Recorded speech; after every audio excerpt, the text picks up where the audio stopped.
So hello all my dearest students of South India. I hope you all are doing good and your preparation of your CA final direct tax is going on great for your upcoming exams of May 24 and November 2024. Now, as I promised you all that I will be making a video on all the ICAI's MCQs which are there on their portal. The first promise which I have made you all, that is I will compile all the ICAI MCQs which are there on the ICAI portal, and I'll make one PDF and give it to you all. That I've done it already. You can check the PDF in my Telegram channel. The second promise which I have made you all is that I'll make a video explaining the reason of each and every MCQs so that you don't waste much time on understanding each and every MCQs. And the third thing is I will be also putting the timestamp below the video so that you can search the respective MCQ, whichever you are not comfortable with. You can go and directly search that MCQ so that you don't waste time in searching the entire video. Okay.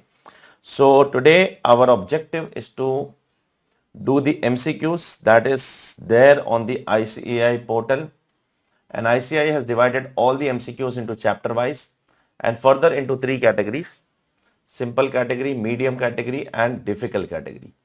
So I have also divided all the MCQs chapter wise first of all, and then into three categories: simple category, medium category and difficult category. Okay. So let us start with the first chapter, that is the basic concepts of income tax, and in that a simple version, MCQ number 1. Okay. Let me read the MCQ first of all and then I'll tell you the correct answer and what is the reason for this answer. A music academy as per its rules pays fixed honorarium per concert to each musician performing in the concert organized by it. So a music academy is paying some honorarium to the performance. Okay. Now Mr. Hari is a violinist. Okay. However, refuses to accept this sum. Mr. Hari is saying that don't pay me the money. In fact, Mr. Hari is saying to the music academy that whatever money is due to me, pay directly to one institution, that is to a trust. Okay. Directly pay to the trust. And then Mr. Hari is making an argument that this is not my income, because I told the music academy to pay directly to the trust. Now, can I say that this is a diversion of income by overriding title? The answer is no. This is an income of Mr. Hari first, and then Mr. Hari has applied this income. Therefore, this is first earned by Mr. Hari and then it is given to the trust. Then it is trust income. Therefore, it will be chargeable. It would be chargeable in the hands of both Mr. Hari as well as the institution. Are you clear? I hope it is clear to all of you. And rest of the three answers are incorrect. The fourth one is the correct answer. Okay. The concept of application and diversion of income is applicable in this question. I hope it is clear to all of you. Now let us move on to the second one. The second one is MCQ number 1, chapter 1, medium. During the previous year 23-24, Mr. Akash has 80 lakhs of long-term, short-term capital gains under 111A. So STCG under 111A 80 lakhs and 70 lakhs of long-term capital gains under 112A. So 70 lakhs of long-term capital gains under 112A and 90 lakhs of business income. Which of the following statement is correct, assuming that Mr. Akash pays tax under the default tax regime under 115 BAC? Now, what will happen in this case? So, if you remember, there is a table of surcharge. Do you remember that? There is a table of surcharge. The question is asking which of the following statement is correct, assuming Mr. Akash pays tax under the default tax regime. So, here the question is how much surcharge will be imposed on Mr. Akash. So this case comes in the last category of surcharge. Okay. Where other income does not exceed 2 crore rupees. It comes in the last case of surcharge. Okay. Where your total income including the special income, listen carefully, where your total income including the special income is greater than 2 crore rupees, but it does not fall under the above categories. It does not fall under the previous categories. Listen carefully. Where your total income is greater than 2 crore, but it does not fall in the previous category. So in that case, the surcharge will be imposed at the rate of 15% on the entire tax. On this also 15%, on this also 15%, and on this also 15%. So it is 15% in all the three cases. Okay. I hope it is clear to all of you. Okay. Now, coming to the next one. X Limited is a domestic company not opting for 115BAA. If it is not opting for 115BAA, it means it is opting for the normal provision. Has a total income of 10 crore and 1 lakh rupees. The gross receipt of the X Limited for last to last year is 260 crore. Now, if the gross receipt, if the turnover of a company, of a domestic company for last to last year is up to 400 crore, then the tax rate will be only how much? 25%. Now, this is the concept of marginal relief. What you will do? Your income is just about 10 crore. So, up to 10 crore, how much surcharge is imposed? 7% to domestic company, and above 10 crore, it is 12% to domestic company. So, what you will do? You will compute tax on 10 crore and surcharge on 10 crore. Okay. First compute tax on 10 crore and surcharge on 10 crore, and then add 1 lakh rupees. That is the extra income about 10 crore. What is the extra income about 10 crore? It is just 1 crore. So first you will compute tax on, this is how you compute marginal relief questions. Okay. You need to go and study the concept of marginal relief first.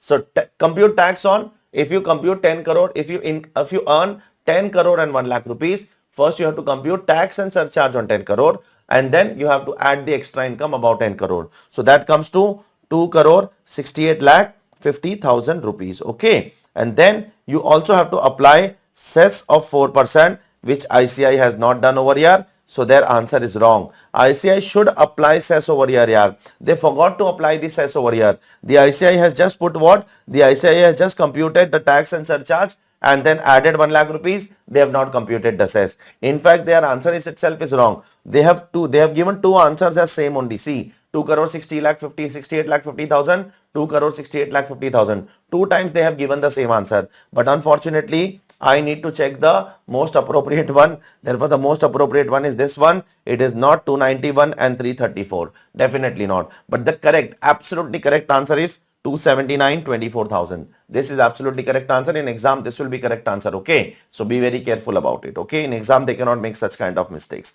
Now, let's move on to the second topic, that is PGPP. And what is the first question in PGPP? The first question in PGPP is about Mr. Y Limited purchased computer of 10 lakh rupees on 5th October and it was put to use on the same date. Now, if you purchase computer on 5th October, then you compute from 5th October to 31st March, it is less than 180 days. And if it is less than 180 days, you will get depreciation at the rate of only 50% of your normal rate. What is the normal rate on computer? Normal rate on computer is 40%. So what is 50% of that? Only 20%. And therefore, you will get only 2 lakh rupees deduction on this because the computer is used for less than 180 days. I hope it is clear to all of you. Is it clear? I hope it is clear. Next one, Mr. Arvind engaged in the business of wholesale trade, has a turnover of 90 lakhs. How much turnover? 90 lakhs for the last year. For 20 to 23, the turnover is 90 lakhs.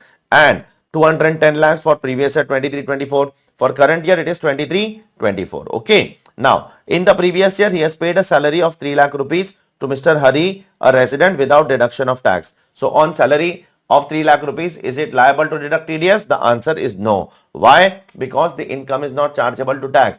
If the assessee, if the other person follows, if the employee follows new regime, then up to 3 lakh there is no tax. If the employee follows old regime also, then also up to 3 lakh there will be full rebate. Okay. So there is no question of what? Tax on salary. So therefore there is no need to deduct TDS on salary. But he has also paid commission of 51 lakh rupees to Mr. Rajesh, a resident, without deduction of TDS. Now, for commission, which section is applicable? First, 194H. But 194H is not applicable to this person. The reason is because he is an individual and his last year turnover does not exceed 1 crore rupees. So in case of individual HUF, 194H is applicable if the last year turnover is greater than 1 crore rupees in case of business and greater than 50 lakh rupees in case of profession. So 194H is not applicable. But is 194M applicable? The answer is yes. He is liable to deduct TDS under 194M because the payment exceeds 50 lakh rupees. Therefore, he has not deducted TDS on 51 lakh. Therefore, 30% of 51 lakh, which comes to 15 lakh 30,000, will be disallowed under the income tax law. I hope it is clear to all of you. 194H is not applicable, but yes, 194M is applicable for those people for whom H is not applicable. Is it clear? I hope it is clear to all of you. Now let's move on to the medium MCQs of PGBP. It's a big one now. Let's read the question first of all and then we will see the possible answers. Okay. The turnover of Mr. Arav engaged in wholesale trading business for previous year 23-24 is 2 crore and the gross receipt of Mr. Vishal engaged in legal profession is 50 lakhs. So Arav is engaged in business and Vishal is engaged in profession. Now Mr. Arav has been regularly following mercantile system and Mr. Vishal follows cash system. So Arav is following mercantile accrual and Vishal is following cash system. Okay. Now out of the turnover of Mr. Arav, he receives 1.2 crore through what? Through ECS during previous year 23-24. He receives another 60 lakhs through ECS on or before the July, that is on or before the due date of filing of return. Okay. And Mr. Vishal receives 30 lakhs by account pay check and 20 lakhs by cross check during the previous year 23-24. What would be the income chargeable under the head PGBP? If they want to minimize their tax liability, both of them maintain books of accounts as per 44AA. Income computed as per the regular provision is 11 lakh 50 and 24 lakh 75,000 in the hands of Arav and in the hands of Vishal respectively. However, they have not got the books of accounts audited and do not intend to do so in the future. Okay.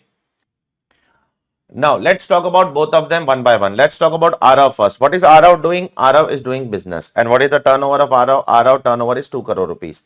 So, if Arav follows 4480, he is not getting the accounts audited. So, he obviously has to follow what? 4480 only because he doesn't want to get the account audited. Okay. Now, 4480, how much money is received by 4 modes, that is account pay check, account pay draft, ECS and such as electronic mode till the due date.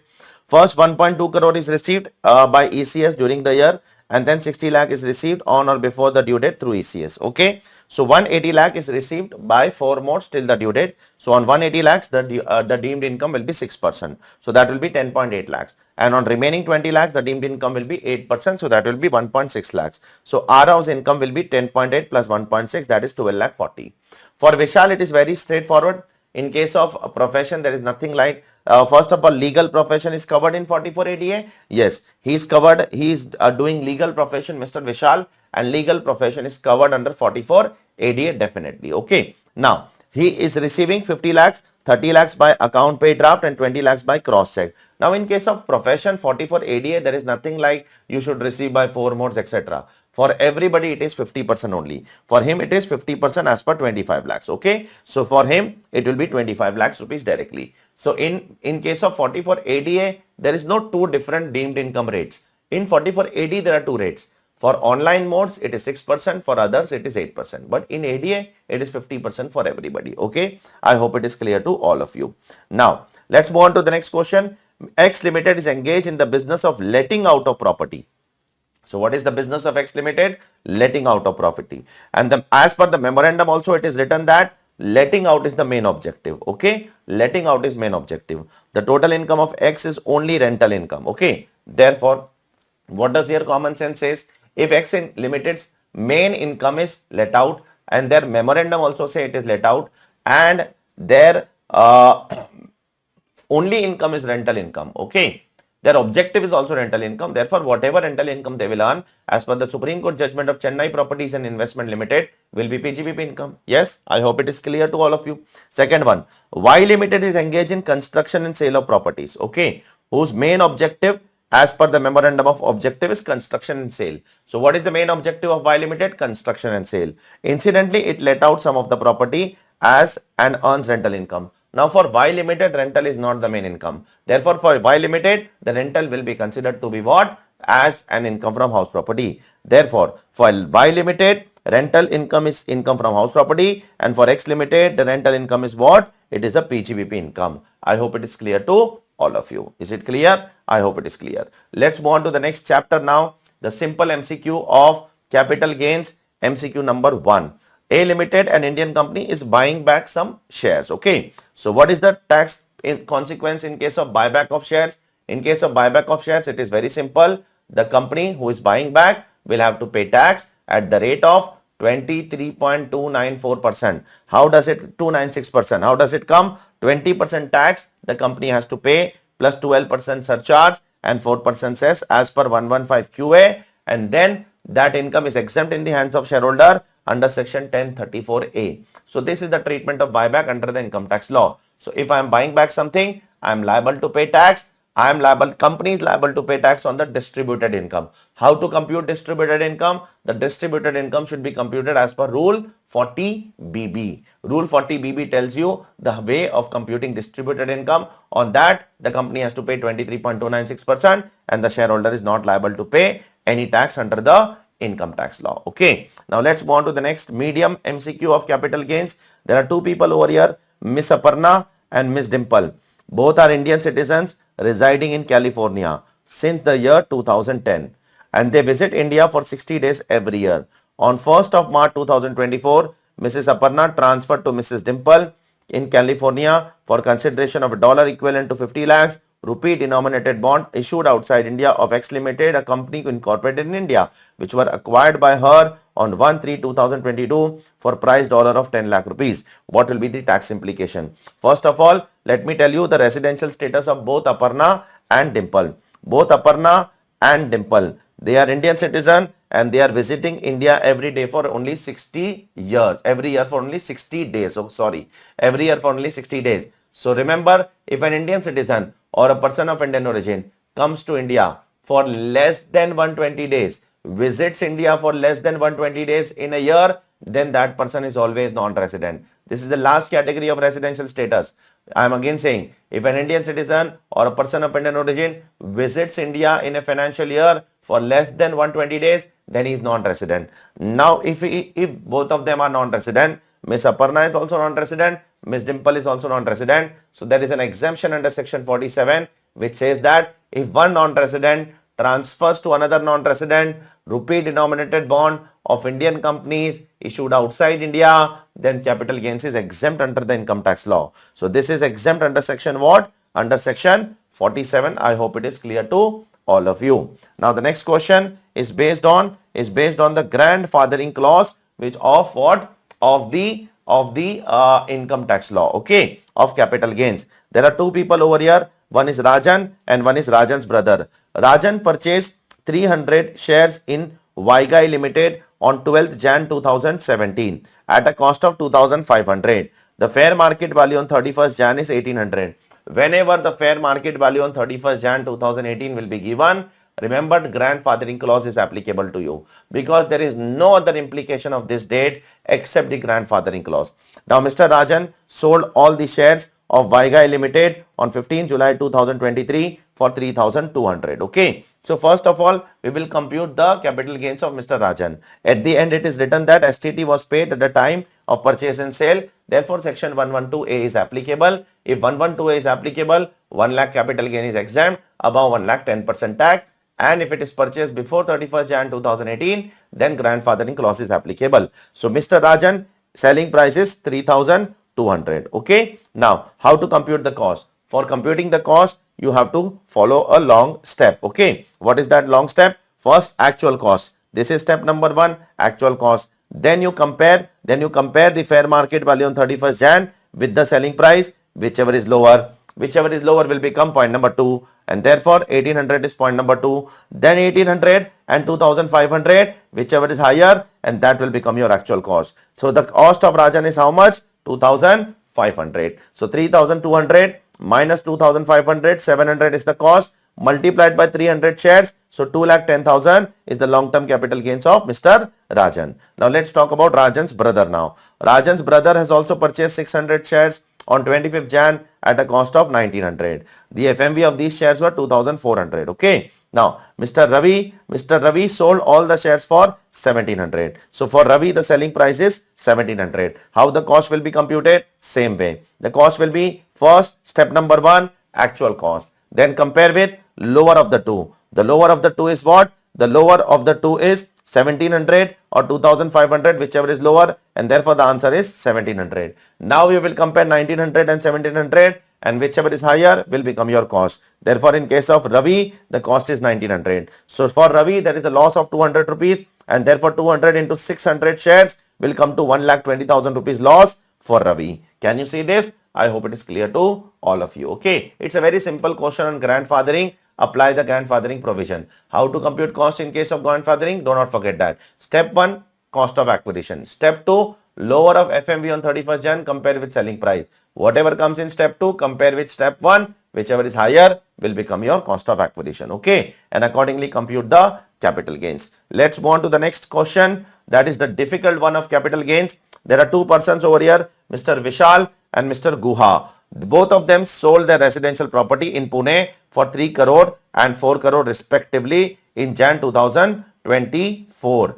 The house property was purchased by them for 25 months ago. It means both the properties are long term. We should know that house property becomes long term after 24 months. Therefore, for Vishal and Guha, we need to compute the capital gains. So, Vishal is selling the property for 3 crore and Guha is selling the property for 4 crore. Now, the index cost of acquisition of both is given as 1 crore and 1.75 crore. So, for Vishal, the index cost is 1 crore. For Guha, the index cost is 1.75 crore. Therefore, I got the capital gains as 2 crore and 2.5 crore. Now, very important point comes over here. The important point over here is Vishal's capital gain is 2 crore. Therefore, do you remember, if your long-term capital gain is up to 2 crore rupees, then as per section 54, you have an option to buy 2 houses once in a lifetime. Remember that? So, Vishal will take that advantage. Now, Vishal is purchasing 2 houses. One in Delhi, one in Agra of 70 and 80 lakhs. Therefore, Vishal will take the benefit of 2 houses once in a lifetime because his capital gains is up to 2 crore rupees.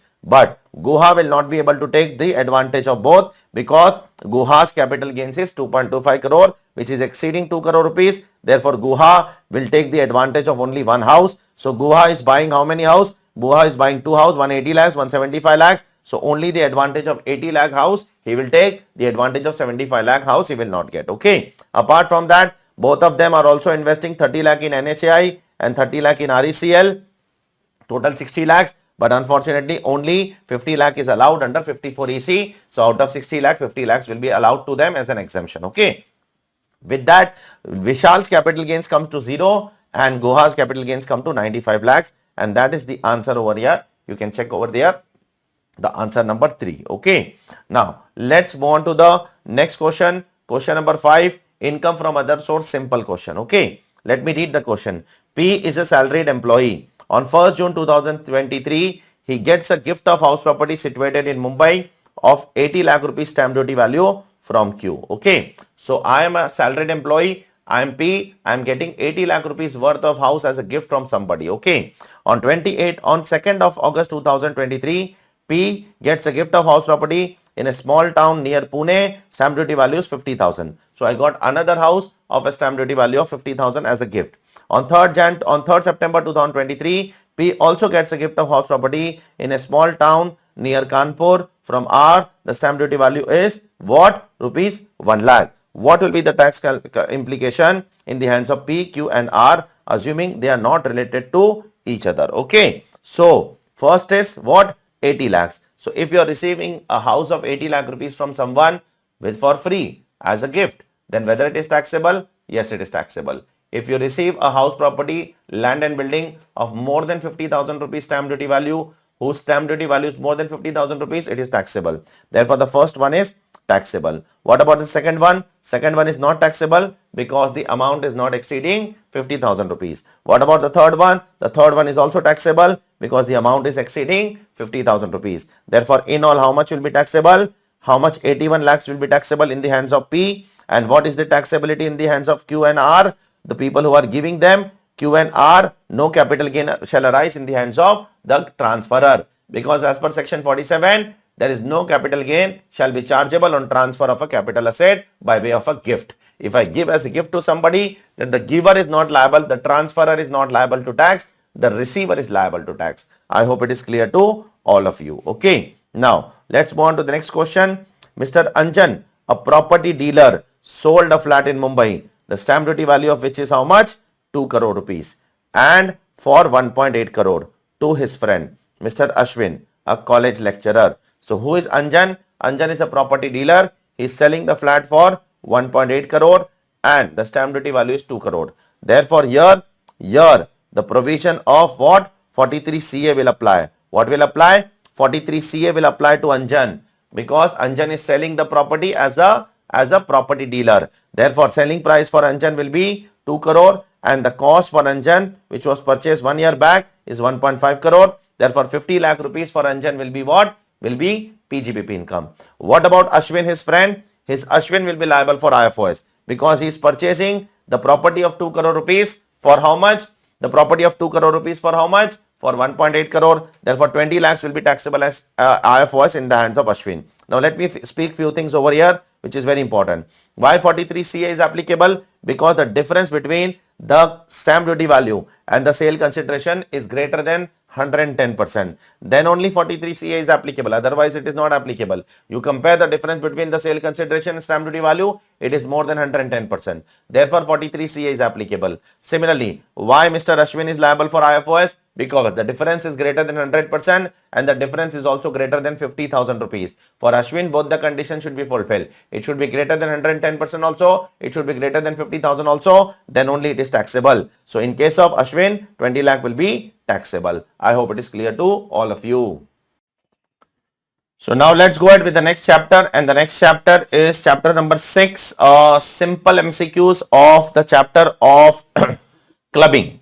Now what are the questions which are given on clubbing now? There is one question which is given on clubbing of income. This is the chapter of income of other person included in assessee's total income. This is nothing but clubbing of income only. Okay.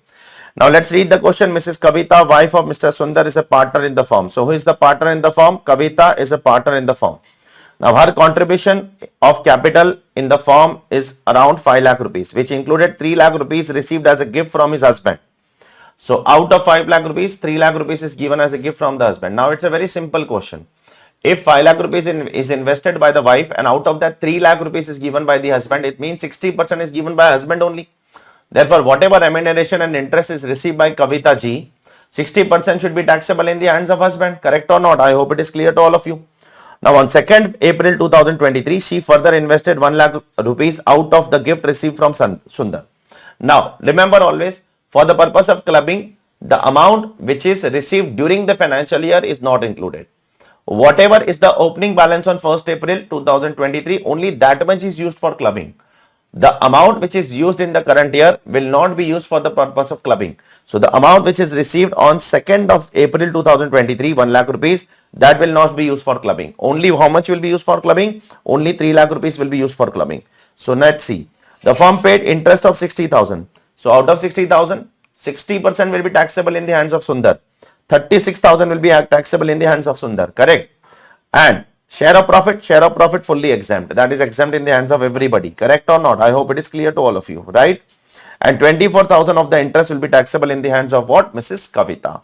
And share of profit is exempt. Therefore, share of profit exempt, 36,000 taxable in the hands of husband Sundar and 24,000 taxable in the hands of Mrs. Kavita, the wife. Okay. Remember, the amount which is introduced during the current financial year, that is after the 1st April 2023, will not be included in clubbing. Only the opening balance is considered for the purpose of clubbing. Be very careful. Okay. Now let's move on to the next chapter, and that is deduction under chapter 6A, simple MCQ, MCQ number 1. Let's read this MCQ which is on ATM. ATM deduction. The Gamma Limited has distributed dividend on 30th June of dividend of rupees 130 lakh to the shareholder. During the financial year 2023-24, Gamma Limited has received a dividend of net 108 lakhs. It means what is the gross dividend? How much TDS is deducted on dividend? The TDS which is deducted on dividend is 10%. Therefore, the gross dividend will be 120 lakhs. How much is the gross dividend earned by Gamma Limited? It is 120 lakhs. Further, the Gamma Limited has also earned dividend of how much? 30 lakhs from foreign company. Okay. That is also earned by Gamma Limited, and therefore the total is 150 lakhs which is earned by Gamma Limited. Okay. Now out of that, how much is distributed on 30th June? That is before the due date. By when it should be distributed so that a deduction is allowed under ATM? A distribution should be made 1 month prior to the due date of filing of return. So if the distribution is made 1 month prior to the due date of filing of return, you can do the deduction under section ATM. So you are distributing well before time, therefore 130 lakhs will be reduced, and therefore the answer over here is 130 lakhs will be the deduction which will be allowed to the assessee. I hope it is clear to all of you. Okay. Now let's move on to the next question. Medium MCQ, deduction from gross total income, medium MCQ. In previous year 23-24, Mr. Ganguly, a resident individual aged 60 years. What is the age of Ganguly? He is resident first of all. His age is 60 years. Okay. Now he is earning the following income. Which income? Income from profession 1,45,000. Winning from card games 1,50,000. He has also earned some interest on FD, 40,000. He has also earned some interest on saving account, 9,000. Therefore, his total income is how much? Gross total income is 3,44,000. Now, he has also invested 1,50,000 in PPF. Now, the first thing that I would like to say is his interest on FD and interest on saving is 49,000, and because he is a senior citizen and he is resident, he will directly get this 49,000 as a deduction, that because up to 50,000 deduction under 80 TTB is allowed. Okay. Now what is left? Now only two incomes are left. Which incomes? Because these two are already deducted as 49,000. Both the interest is 49,000 and that will be allowed as deduction under what? Under 80 TTB. Now let's talk about let's talk about profession income and card game. Remember, card game is not eligible for chapter 6A. Card games are directly taxable at 30%. Therefore, you will not get deduction on this 1,50,000 rupees. You will get deduction of only 1,45,000 because that is the only balance income. Therefore, here you will not get 1,50,000. You will get only 1,45,000. Therefore, eventually your income is only 1,50,000 rupees. That is your card games. Rest all is getting deductible under chapter 6A. I hope it is clear to all of you. Is it clear? Now, let's move on to question number 2 of chapter 6A, medium MCQ. Okay. Question number 2. Nikhil, an individual. His age is 35 years and he has incurred the following expenses for the benefit of his family. His family means he himself, his wife and his dependent children. And he has also incurred some money he has also incurred on his parents, that is father and mother. Father age is 80 years, mother age is 76 years. Now, what he has incurred? He has incurred some medical insurance premium which is paid by check. He has also incurred preventive health checkup which is paid in cash. It is allowed. You can make the preventive health checkup in cash also. And he has also incurred some medical expenditure also for those people for whom he has not taken the mediclaim. Because for whom you have not taken the mediclaim, you can also claim the deduction of medical expenditure also. Now, for his family, first of all, let's see. For his family, he has incurred 20,000 rupees in mediclaim, 7,000 in this and 2,000 in this. So, this is not allowed obviously because it is only allowed for senior citizens and not for everybody. Okay. So, here you will get only 25,000, total of 27,000 restricted to 25,000 only. Okay. Now, for the benefit of his father, he can get 32,000 rupees. What? Medical expenditure, because he has not taken the medical insurance of his father. So, he can claim 32,000 rupees for his father also. And for his mother, he has taken mediclaim, so he can claim this, and for mother he cannot claim medical expenditure. He can claim what? The mediclaim. But the total of these two should be maximum 50,000. Okay. So total of these two should be maximum 50,000. So this is 32,000 and this is 6,000. So this will be subject to what? 38,000 deduction you will get over here and 25,000 over here, and therefore total will be 63,000 rupees. Okay. What is not allowed? Not allowed is 2,000 out of this is not allowed because preventive health checkup is allowed only to the extent of 5,000 rupees and total also 25,000 is max. And this is not allowed because if you are already having a mediclaim, then you cannot claim a medical expenditure. For father, medical expenditure is allowed because father does not have a mediclaim. For mother, mediclaim is allowed because for mother does not have a medical expenditure. Okay. So this is how you will compute the deduction under chapter 6A. I hope it is clear to all of you. Now, next simple MCQ of assessment of various entity which is on tonnage taxation company. I'll tell you the crux of this question. Suppose the tonnage taxation company is eligible for tonnage taxation for a period of 10 years. Okay. Now there are two tonnage taxation company. One is X company, one is Y company, and one company has an unexpired period of 8 years. Another company has an unexpired period of 6 years. When both of them gets merged now, the law says that the merged entity will get the benefit of higher number of years. Okay. So if one entity was unexpired for 8 years, another entity was unexpired for only 6 years. And if both of get merged and does an amalgamation, then the merged entity will get the benefit for how many years? Will get the benefit for, tell me, 8 years. This is what this small question is all about. You can go through it. Okay. I hope it is clear to all of you. Next one, assessment of various entities. Next question. Okay. Now, this is a beautiful question. It's a lengthy question.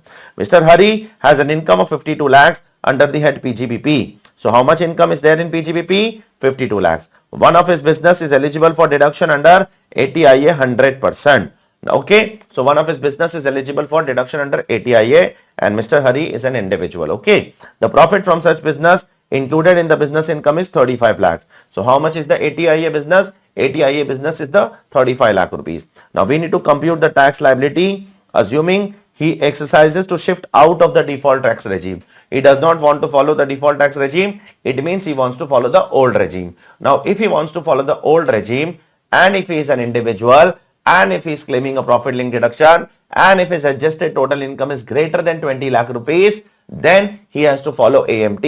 He has to follow AMT. So we need to make two calculations over here. Okay. First, as per regular provision. What will be the tax as per regular provision? PGBP 52 lakhs. In regular provision, he will get deduction of 35 lakhs, and on 17 lakhs, he will compute tax as per the normal provision. Okay. 2.5 lakh, 5 lakh, 10 lakh, etc. Now, in AMT, he has to compute adjusted total income. What is adjusted total income? It is nothing but total income plus the chapter 6A profit link deduction which you have claimed, and therefore the adjusted total income will come to 52 lakhs. What is the tax rate for adjusted total income? It is 18.5%.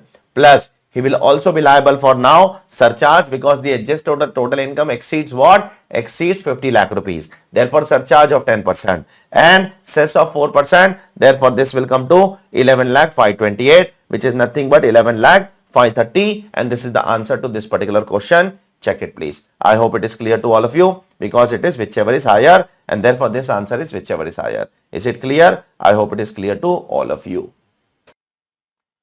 Let's move on to the next chapter, which is assessment of trust, institution, political party and other small entities like REIT, InvITs, etc. Securitization trust, investment fund, etc. etc.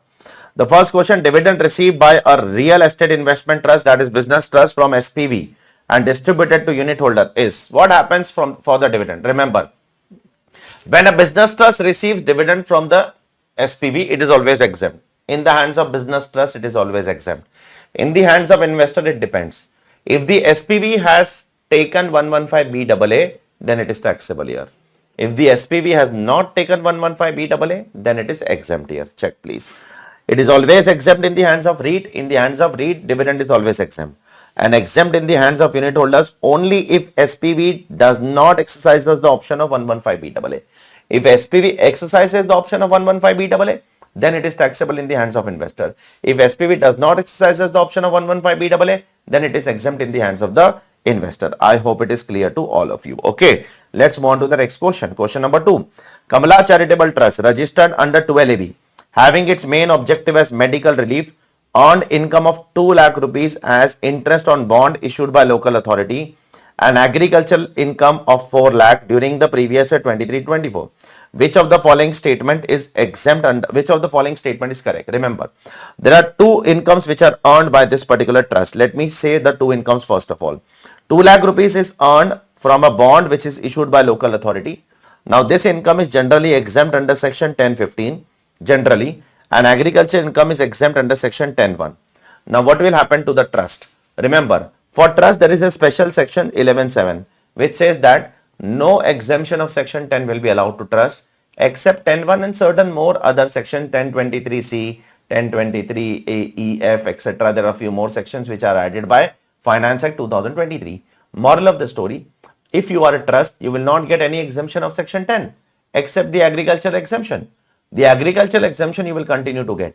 Apart from that, you will not get any other exemption. So by that logic, this first exemption of 1015 will not be allowed to trust, but the second exemption will be allowed to trust. And therefore, the answer to this question is answer number 4. You can check it please. The trust can claim exemption under 10.1. However, 1015 is not available to trust if the trust is claiming exemption under section 11 and 12. I hope it is clear to all of you. Okay. Now, let's move on to the next question again, which is on medium MCQ of chapter number 10, chapter 10 medium MCQ, and which is again on chapter of charitable trust. Okay, MCQ number 1.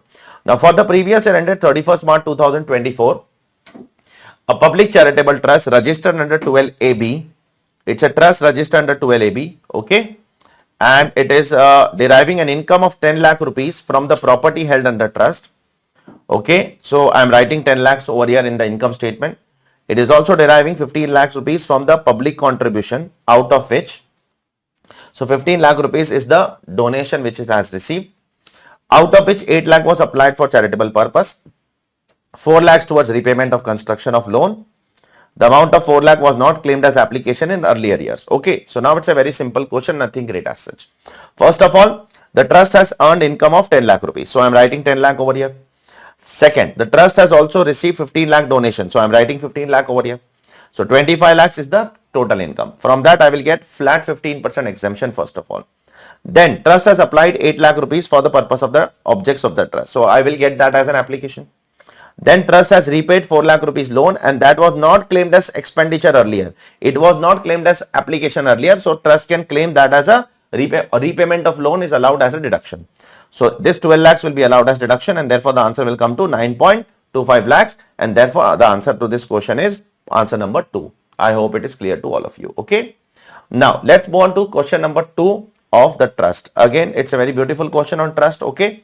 Now during the previous year 23-24, Sarva Seva, a charitable trust, made a voluntary contribution, not being corpus donation. So the trust has made what? A voluntary contribution, not a corpus donation. Anyways, corpus donation, if you do, it is not allowed as a deduction. Only voluntary donation is allowed as deduction. Corpus donation is not allowed as deduction. Now, the question is, it made a voluntary donation to another charitable trust registered under 12AB out of its current year income. Is it allowed? Yes, allowed. Why not allowed? If a trust gives donation to another trust, voluntary donation to another trust registered under 12AB out of its current year income, not out of past income, out of its current year income, it is allowed as deduction. Similarly, it gives donation to another educational institution registered under 1023C out of its current year income. Yes, that is also allowed. If a trust gives donation to another trust or if a trust gives donation to another institution registered under 1023C, then that is allowed out of its current year income. But remember, there is one amendment made by Finance Act 2023. Now the donation will be allowed only to the extent of 85% of the donation, not more than that. If you make a donation of 10 lakh rupees, only 8,50,000 will be allowed as deduction, not more than that. I hope it is clear to all of you. The third one, to another charitable trust out of its accumulated income, not allowed. Accumulated income donation, if you give, then that is not allowed as a deduction. Therefore, the answer to this question is point number 1 and 2, and therefore the answer to this question is point number 3. I hope it is clear to all of you. Now, the next question is slightly incomplete in your book. That is the sheet which I have shared with you. It is slightly incomplete. So first of all, please complete this sheet and then only we'll be able to address this because it's a beautiful question. Very, very, very beautiful question. So there are 3 columns. First of all, you are supposed to make. One is the column of investment fund you are supposed to make. Second, the column of REIT. Third, the column of securitization trust. 5% is the stake in the investment fund. 10% is the stake in the REIT and 7.5% is the stake in the what? Securitization trust. Now, what is the rental income from? Directly. It is 10 lakhs over here. So you write down 10 lakhs over here. There is one item you have to add over here. Profit from business is 5 lakhs and 6 lakhs. There is no profit from business here. Okay. And then there are 2 lakhs over here, 2.5 lakhs over here, 12.5 lakhs, then 8 lakhs over here, 1 lakh, and these items will be cancelled. Strike off these items. Okay, so you have to make these changes first of all because the question is incomplete. I'm really sorry for that. Okay, now let me read the question now. Mr. B has been holding 10% units in real estate investment trust. So in REIT you are holding how much? In REIT you are holding 10% stake and 7.5% in what? In securitization trust, and in investment fund you are holding what? 5% stake, and the units are more than 15 months old. Okay, so this sentence has some relevance in the question. You will come to know when you solve the question. The following incomes are earned by trust or fund. So these are the incomes which are earned by trust and fund. Now what is our question? The question is as follows. Pay attention. What would be the total income of Mr. B? We need to find out the total income of Mr.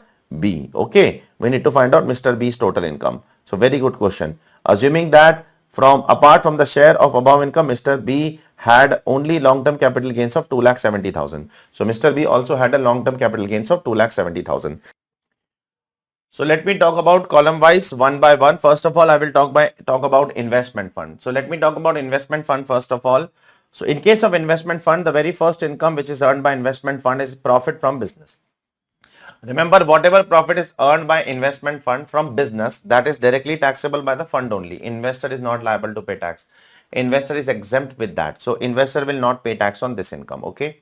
Now, what about other income? Other income will be taxable in the hands of investor. Like The other income of 2 lakh rupees is the total income of the fund, out of which how much is held by Mr. B? 5%. So 5% of 2 lakh will come to 10,000 rupees. So 10,000 will be attributed to Mr. B. Okay. What about this loss of long-term capital loss? Long-term capital loss will also be attributed to Mr. B because Mr. B is holding the shares, holding the units for more than 12 months. If the units are held by the investor for more than 12 months, then it should be attributed to the investor. So therefore, this loss, 5% of this loss will also be attributed to the investor. So 5% of this comes to 60 to 500 rupees. This will also be attributed to the investor. Okay.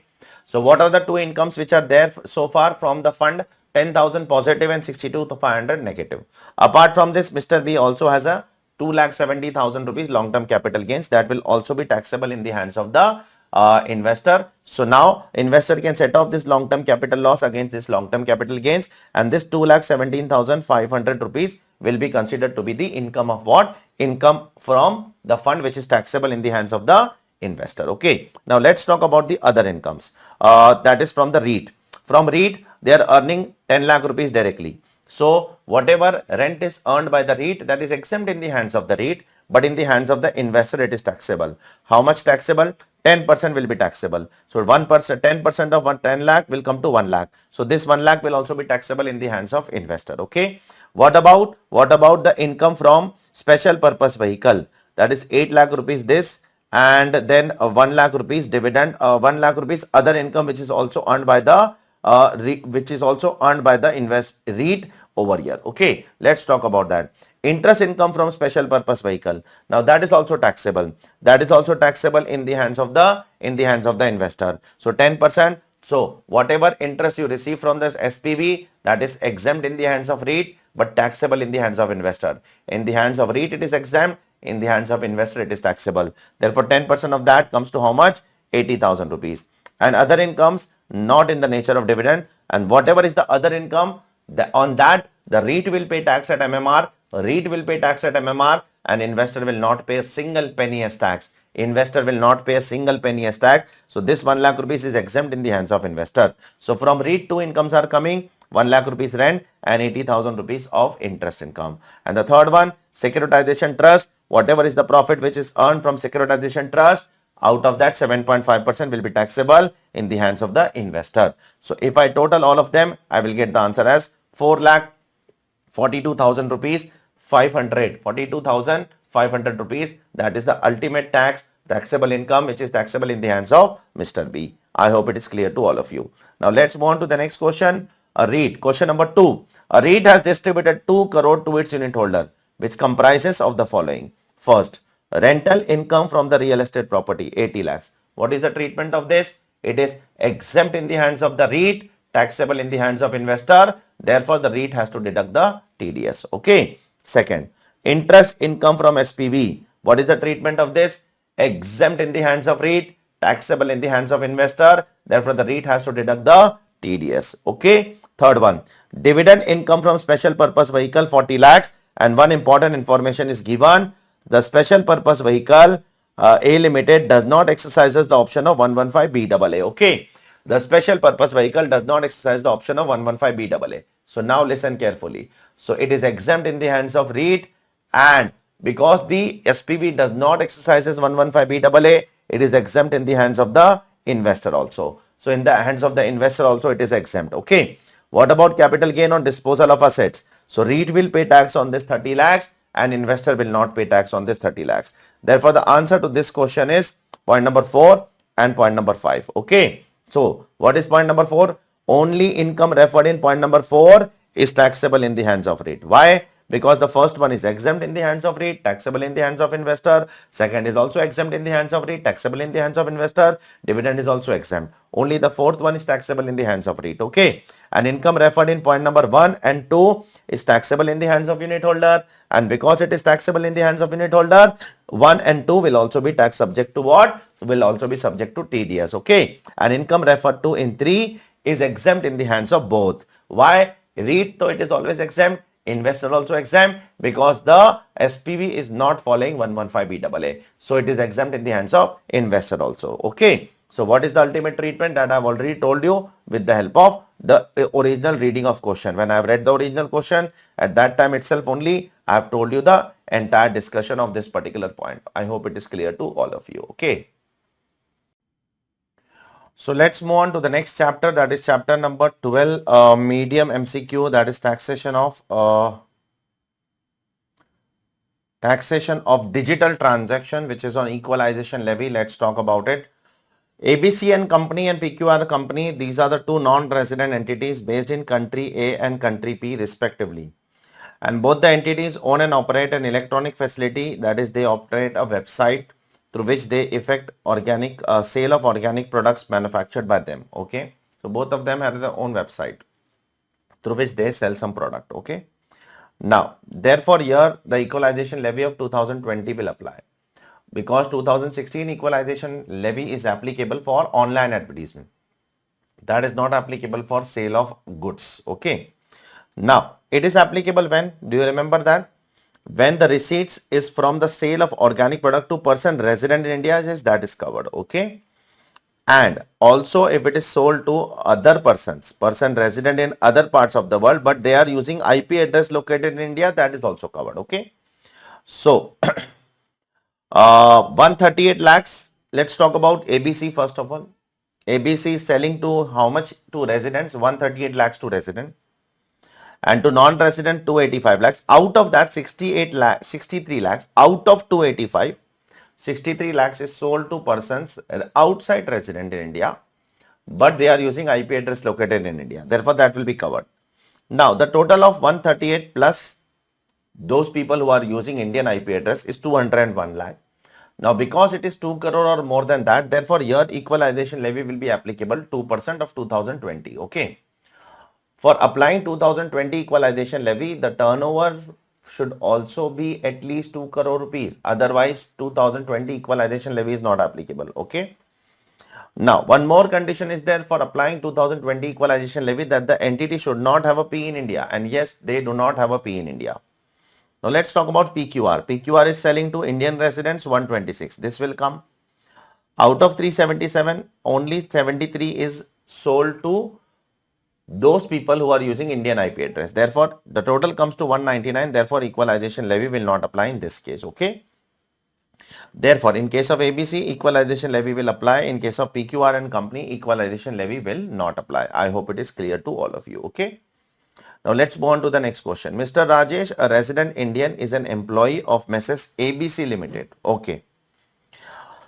Which is in Bangalore. In addition to the salary income from Mrs. ABC, he also earns interest from FD. Mrs. PQR Inc., a foreign company not having a P in India, whose gross receipts equivalent to 1.8 crore, rendered online advertisement to Mr. Rajesh. Okay. For which Mr. Rajesh made a payment of 2 lakh rupees in financial year 23-24. Now the question is Mr. Rajesh liable for equalization levy? And the answer is no. I'll tell you the reason. 2016 equalization levy is not possible. Why? Because 2016 equalization levy is applicable only if you make the payment for business and profession. And Mr. Rajesh is not a business assessee. Therefore, 2016 equalization levy is not possible. 2020 equalization levy is also not possible. Why? Because for 2020 equalization levy, the turnover has to be at least 2 crore rupees, which is not. The turnover is less than 2 crore rupees. Okay. The turnover of that foreign company should be at least 2 crore rupees. If it is less than 2 crore, then 2020 equalization levy is not applicable. Therefore, the transaction is not subject to equalization levy, and therefore the answer to this question is point number 7. I hope it is clear to all of you. Okay. Now let's move on to one of the most important topic of CA final, that is TDS. First of all, we'll talk about the simple MCQs of TDS. First, Mr. Valish is an employee and he is paying a rent of 50,000 rupees per month. Okay. So is 194I applicable? 194I is not applicable to those individuals who are not doing business. 194I is applicable to individual HUF only if their business turnover of last year is more than 1 crore and profession turnover is more than 50 lakhs. Therefore, 194I is out of question. What about 194IB? IB may be applicable, but here even IB is not applicable because for IB, the rent per month should exceed 50,000 rupees. It is exactly 50,000 rupees. Therefore, here IB is also not applicable. I hope it is clear to all of you. If the rent would have been exceeding 50,000 rupees, then I would have applied the TDS provisions of 194 IB. Here 194 IB is also not applicable. Okay. I hope it is clear to all of you. Now next question, medium MCQ, question number 1. Now ABC Limited took on sublease a building from Mrs. Janvi from 1st July. Okay. At 20,000 rupees per month. So for 9 months, they are paying rent on building of 20,000 rupees per month. So that will come to 1,80,000. Now they also took from 1st October machinery on hire at 15,000. So for 15,000 rupees machinery rent they are paying for 6 months. So that comes to how much? That comes to 75,000. Now in 194I building also comes, in 194I plant and machinery also come, and you have to check the aggregate limit of 2,40,000. That is, you have to consider building as well as plant and machinery both and then compute 2,40,000 it exceeds or not. So in this case it exceeds 2,40,000. 2 lakh plus 75,000, 1,80,000 plus 75,000. It is 2,55,000, therefore TDS is applicable. But remember, on building the TDS will be 10% and on plant and machinery the TDS will be what? 2%. Okay. Remember, always aggregate limit has to be seen in 194I. Always aggregate limit has to be seen. Okay. I hope it is clear to all of you. Next question number 2. Kulan and LLP engage in manufacturing business, withdraw from its bank 125 lakhs by cash. Each individual withdrawal does not exceed 2 lakhs in the financial year 23-24. The purpose of withdrawal from the bank is for buying agriculture produce. It doesn't matter for what purpose you are withdrawing. It's very simple. If you withdraw more than 1 crore rupees and you have been filing the return regularly, you have filed the return of the last 3 years. Okay. And if you withdraw more than 1 crore rupees, then on excess amount, that is on 25 lakh, 2% TDS will be applicable under section 194N. Yes, if the other person does not withdraw what? If the other person has not filed the ITR for the last 3 years, then the limit for that person is above 20 lakhs. Above 20 lakhs up to 1 crore, 2%, above 1 crore it is 5%. But here it is very clearly written, the SSC has been filing the returns regularly. The Kunal and company always file its return before the due date. Therefore, the threshold over here will be 1 lakh, above 1 lakh, 2% TDS will be applicable. Okay. I hope it is clear to all of you. Now, next, let's come to the TDS difficult question. Mr. Sanjay is a salaried individual, pays brokerage of 40 lakh rupees to Mr. Harish. Now, please tell me, if a salaried individual pays a brokerage, whether 194H will apply, 194H will not apply. Why? Again, a similar question has come earlier. For 194H to apply to individual, first of all, the individual should be a business SSC and the last year business turnover has to be greater than 1 crore or the last year profession turnover should be greater than 50 lakhs. So the second option is 194M applicable. 194M also not applicable. Why? Because the payment should exceed 50 lakh rupees in the entire financial year. Therefore, 194M also not applicable. Now, let's talk about his father now. His father, Mr. Hari, is also a retired pensioner. He is also not doing business. He is making a contract payment of 15 lakh, then 25 lakhs, total 40 lakhs, and then 12 lakhs again, total 52 lakhs for construction of his residential house. Whether TDS is applicable in his case. Again, his father is not a businessman. So 194C is not applicable. But is 194M applicable? The answer is yes. In case of his father, 194M is applicable because the aggregate payment exceeds how much? 50 lakh rupees. It is 52 lakh rupees in case of his father. Therefore, 194M will be applicable. 5% TDS will be applicable in case of his father. Okay. His father will deduct 5% TDS. I hope it is clear to all of you. Next one. Mr. Hari is an interior decorator declaring a profit under 44 ADA in previous year 23-24 and earlier previous year also. It means his income is what? His income is less, his turnover is what? Less than 50 lakh rupees, right? So his turnover is definitely less than 50 lakhs because he is following what? He is following what? He is following 44 ADA. Mr. Hari has to pay a brokerage of 10 lakh to Mr. Lal to buy a residential house and rupees 50 lakhs to Mr. Sham, a contractor for reconstruction of residential house. Whether TDS is applicable? See, 10 lakh is paying to as a brokerage.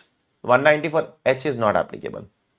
50 lakh is paying as a contractor. 194C is also not applicable because his last year turnover is less than 50 lakhs. Because his last year turnover is less than 50 lakhs, these provisions are not applicable. But the question is whether 194M will apply. Even 194M will not apply. Why? Because in case of Mr. Lal, the payment is only of 10 lakh. And in case of Mr. Sham, the payment does not exceed 50 lakhs. It is exactly 50 lakhs. Therefore, TDS is not applicable. No TDS are attracted in case of Mr. Hari in respect of payment to made to Mr. Lal and Mr. Sham. In case of Mr. Lal, why it is not applicable? Because it is just 10 lakhs. In case of Mr. Sham, why it is not applicable? Because it is exactly 50 lakhs. For 194M to apply, it should exceed 50 lakh rupees. Exact 50 lakhs TDS is not applicable. I hope it is clear to all of you. Okay. Now, let's move on to the next chapter, that is simple MCQs of income tax authorities. The very first thing over here is on section 271 AAB, that is the penalty for search and seizure. Now, let's read the question. In course of a search operation under 132 in the month of May. So, in the month of May, search was conducted. Mr. Akash makes a declaration under 132(4) on earning of income not disclosed in respect of 22-23. He also explains the manner in which he has derived the income. He pays the tax and interest and declares such income in the return filed by him in the month of July. Is penalty leviable in this case? How much? Remember, suppose if search is happening in the month of May and during the course of search, if you declare a statement, if you make a declaration in a statement under 132(4), how your income is disclosed and you prove that income belongs to the last year or the current year, which can be called as specified previous years. Last year is called as specified previous year, and even current year in the year which search is conducted, that year is also called as specified previous year. These 2 years are called as specified previous year. So, if during the course of search, if you give a statement in section 132(4) and disclose the income and pays the tax and interest and file the return also on time, then also the department will take a penalty of 30% of undisclosed income. Okay. 30% of undisclosed income under section 271 AAB. And if you violate any condition which I have told you, you did not disclose the income, you did not file the statement, you did not pay the tax or interest, you did not file the ITR. If you fail to fulfill any of the condition, then there will be a penalty of 60% of undisclosed income. But in this case, the assessee is fulfilling all the conditions. Therefore, the penalty will be only 30% of undisclosed income. I hope it is clear to all of you. Okay. The next question is a continuation of that. He does not disclose the such income in the return of income. Everything is same, but it does not disclose such income in the return of income. He is violating one of the condition. Therefore, it is 60% of tax of your income. Okay. So here all conditions are fulfilled. So 30%. Here one of the condition is violated. So it is 60% of undisclosed income. That's the only difference between these two questions. I hope it is clear to all of you. Okay. Let's move on to the next question. Income Tax Authority medium MCQs. The assessing officer within the jurisdiction surveyed a popular cafe at 1 a.m. in the night for the purpose of collecting information which may be useful for the purpose of Income Tax Act. The cyber cafe is kept open for every business day between 2 p.m. to 2 a.m. He impounded and retained in his custody books of accounts and other documents inspected by him after recording his reasons for doing so for 12 days. Which of the following statement is correct? Okay. Now my question to all of you is, can a survey be done in the night? See, generally a survey should be done after sunrise but before sunset. If the department wants to enter any place, they can enter after sunrise but before sunset. But there is a provision which says that if your business hours is in night, then the department can enter in night also and they can impound your books also. There is no harm in that. So here the business hours is 2 p.m. to 2 a.m. and the department is entering at 1 a.m. That is 1 hour before the business closes. Therefore, it's a valid action. The assessing officer's action in entering cyber cafe and impounding the books of accounts is in order. It is allowed. The officer can do so. He is allowed to do so. I hope it is clear to all of you. Okay. Now the next question. Which of the following statements are correct? Now we need to read all the statements and then we need to decide which is correct, which is incorrect. Which of the following statements are correct in relation to power of an income tax authority to collect information? Collect information is collected under section 133B, which may be useful for the purpose of Income Tax Act. The first, the income tax authority can enter the place of business only after. No. This is not correct. This point is relevant for survey, not for collection information. This point is not relevant for collection of information. This point is relevant for survey cases. The income tax authority may enter the place of business only during the hours of business, hours at which the such place is open for conduct of business. Yes, this is correct for collection of information under section 133B. See, surveys conducted under 133A and information is collected under 133B. We are talking about 133B, not 133A. So, sunrise, sunset, all those points are given in survey, not for collection of information. Third, the income tax authority may impound and retain in his books of accounts, blah, blah, blah, blah, blah. No, no, no. When you come to collect information, you have to collect information. You cannot collect books of accounts. In 133B, income tax authority does not have the power to collect books. They have the power to collect only information. They can collect information and go away. Okay. And last one. Therefore, this is not a correct statement. Yes, if they want to collect books of account, they have to conduct survey. In survey, they can collect the books. But in collection of information 133B, they cannot take away the books. They cannot take the books into custody. Next one. Last one is a continuation of what I am saying. They cannot remove your books of accounts. Okay. So therefore, this is the correct answer. Therefore, the correct answer is 2 and 4. And therefore, the answer to this question is point number 4. Okay. I hope it is clear to all of you. Okay. Next one. Simple MCQ assessment procedure. Question number 1. Which of the following cannot be adjusted in computation of total income while processing the return under 143(1)? So, what cannot be adjusted? Can an arithmetical error be adjusted? Yes, it can be. Can an incorrect claim apparent from information in the return be adjusted? Yes, it is very clearly written. Can a mismatch of tax audit report and income tax return be adjusted? Yes, it can be adjusted. So, the first 3 points can be adjusted. Definitely, the answer will be the fourth one. The fourth point cannot be adjusted. It is as simple as that. Because the first 3 points can be adjusted, the answer is obvious that the fourth point cannot be adjusted. It is as simple as that. Okay, I hope it is clear to all of you. Now, the next question. Which of the following is not mandated to file the income tax return under section 139(1)? Now, XYZ Private Limited has incurred a loss of 1,50,000. A company will always file return, irrespective of profit or loss. Okay, so the company has to file the return. Mr. Manohar, aged 66 years, having a total income of 3,50,000 before giving deduction under ATC. So, Mr. Manohar, what is the basic exemption limit for Mr. Manohar? It is 3 lakh rupees. Because he is senior citizen, for him it is 3 lakh rupees. Therefore, he will file the return because his income before giving the chapter 6A deduction is greater than basic exemption limit. Therefore, Manohar will file the return. Third one. Mr. Jay, who traveled to Dubai and spent 4.5 lakh. Yes, any person who goes for a foreign travel and incurs more than 2 lakh rupees for himself or any other person is liable to file the return. Mr. Jay is also liable. Fourth one. Miss Mona, a non-resident, having an asset of 2 crore in India and 5 crore outside India, and she is not earned or received any income in India, Miss Mona is not liable to file return. There is no provision in income tax law as of now which says that if a non-resident has assets in India, they have to file ITR. There is no provision like that. Yes, if a resident, an ordinary resident, has asset outside India, they have to file a return in India. If a resident, an ordinary resident, has assets outside India, they have to file a return in India. But the converse is not true. If a non-resident has an asset in India, they have to file a return. There is nothing like that. He is not supposed to file the income tax return. I hope it is clear to all of you. Okay. Let's move on to the next question. That is medium MCQ of assessment procedure. Question number 1.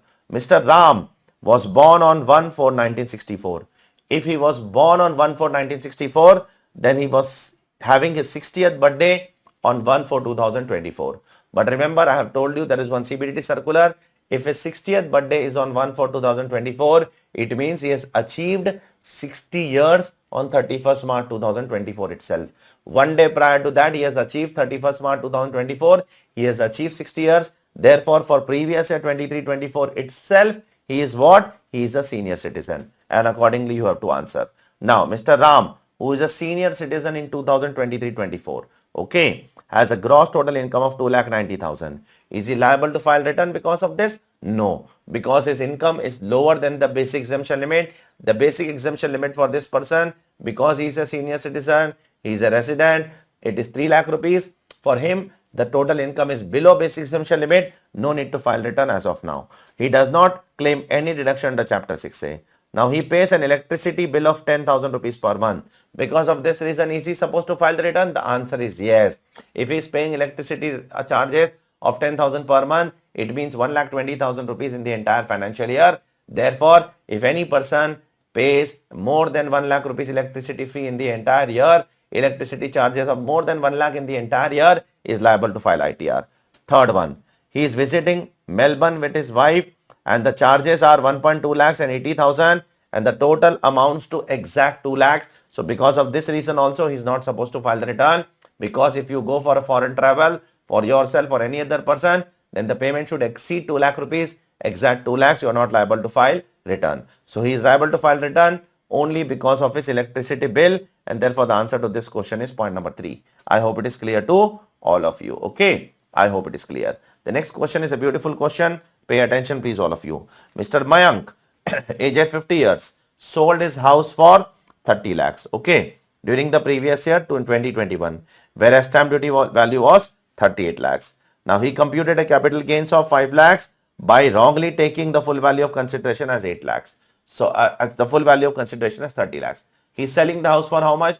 30 lakhs. What is the stamp duty value? 38 lakhs. What should he take as a sale consideration? He should take the FVC as 38 lakhs, but he wrongly took 30 lakhs. So he is understating the income by 8 lakh rupees. Okay. Yes or no? He is understating the income now by 8 lakh rupees. He paid the tax accordingly by filing his return under 139(1). Now during previous year 23-24, he wants to correct the full value of consideration by filing an updated return for AY 21-22. So for AY 21-22, you can file an updated return till 31st March 2024. But if you file within 1 year, then you have to pay 20%, 25% additional tax. And if you file after 1 year, but before 2 years, then you have to pay 50% additional tax. Now, what mistake he is doing? He is understating the income by 8 lakh rupees. So on 8 lakh rupees, long-term capital gains will come to how much? The long-term capital gains will come to, assume that it is a capital gains, long-term capital gains of 20% will be tax he has to pay. On that 20% tax, he has to pay 4% cess. Therefore, his tax will come to 166,400.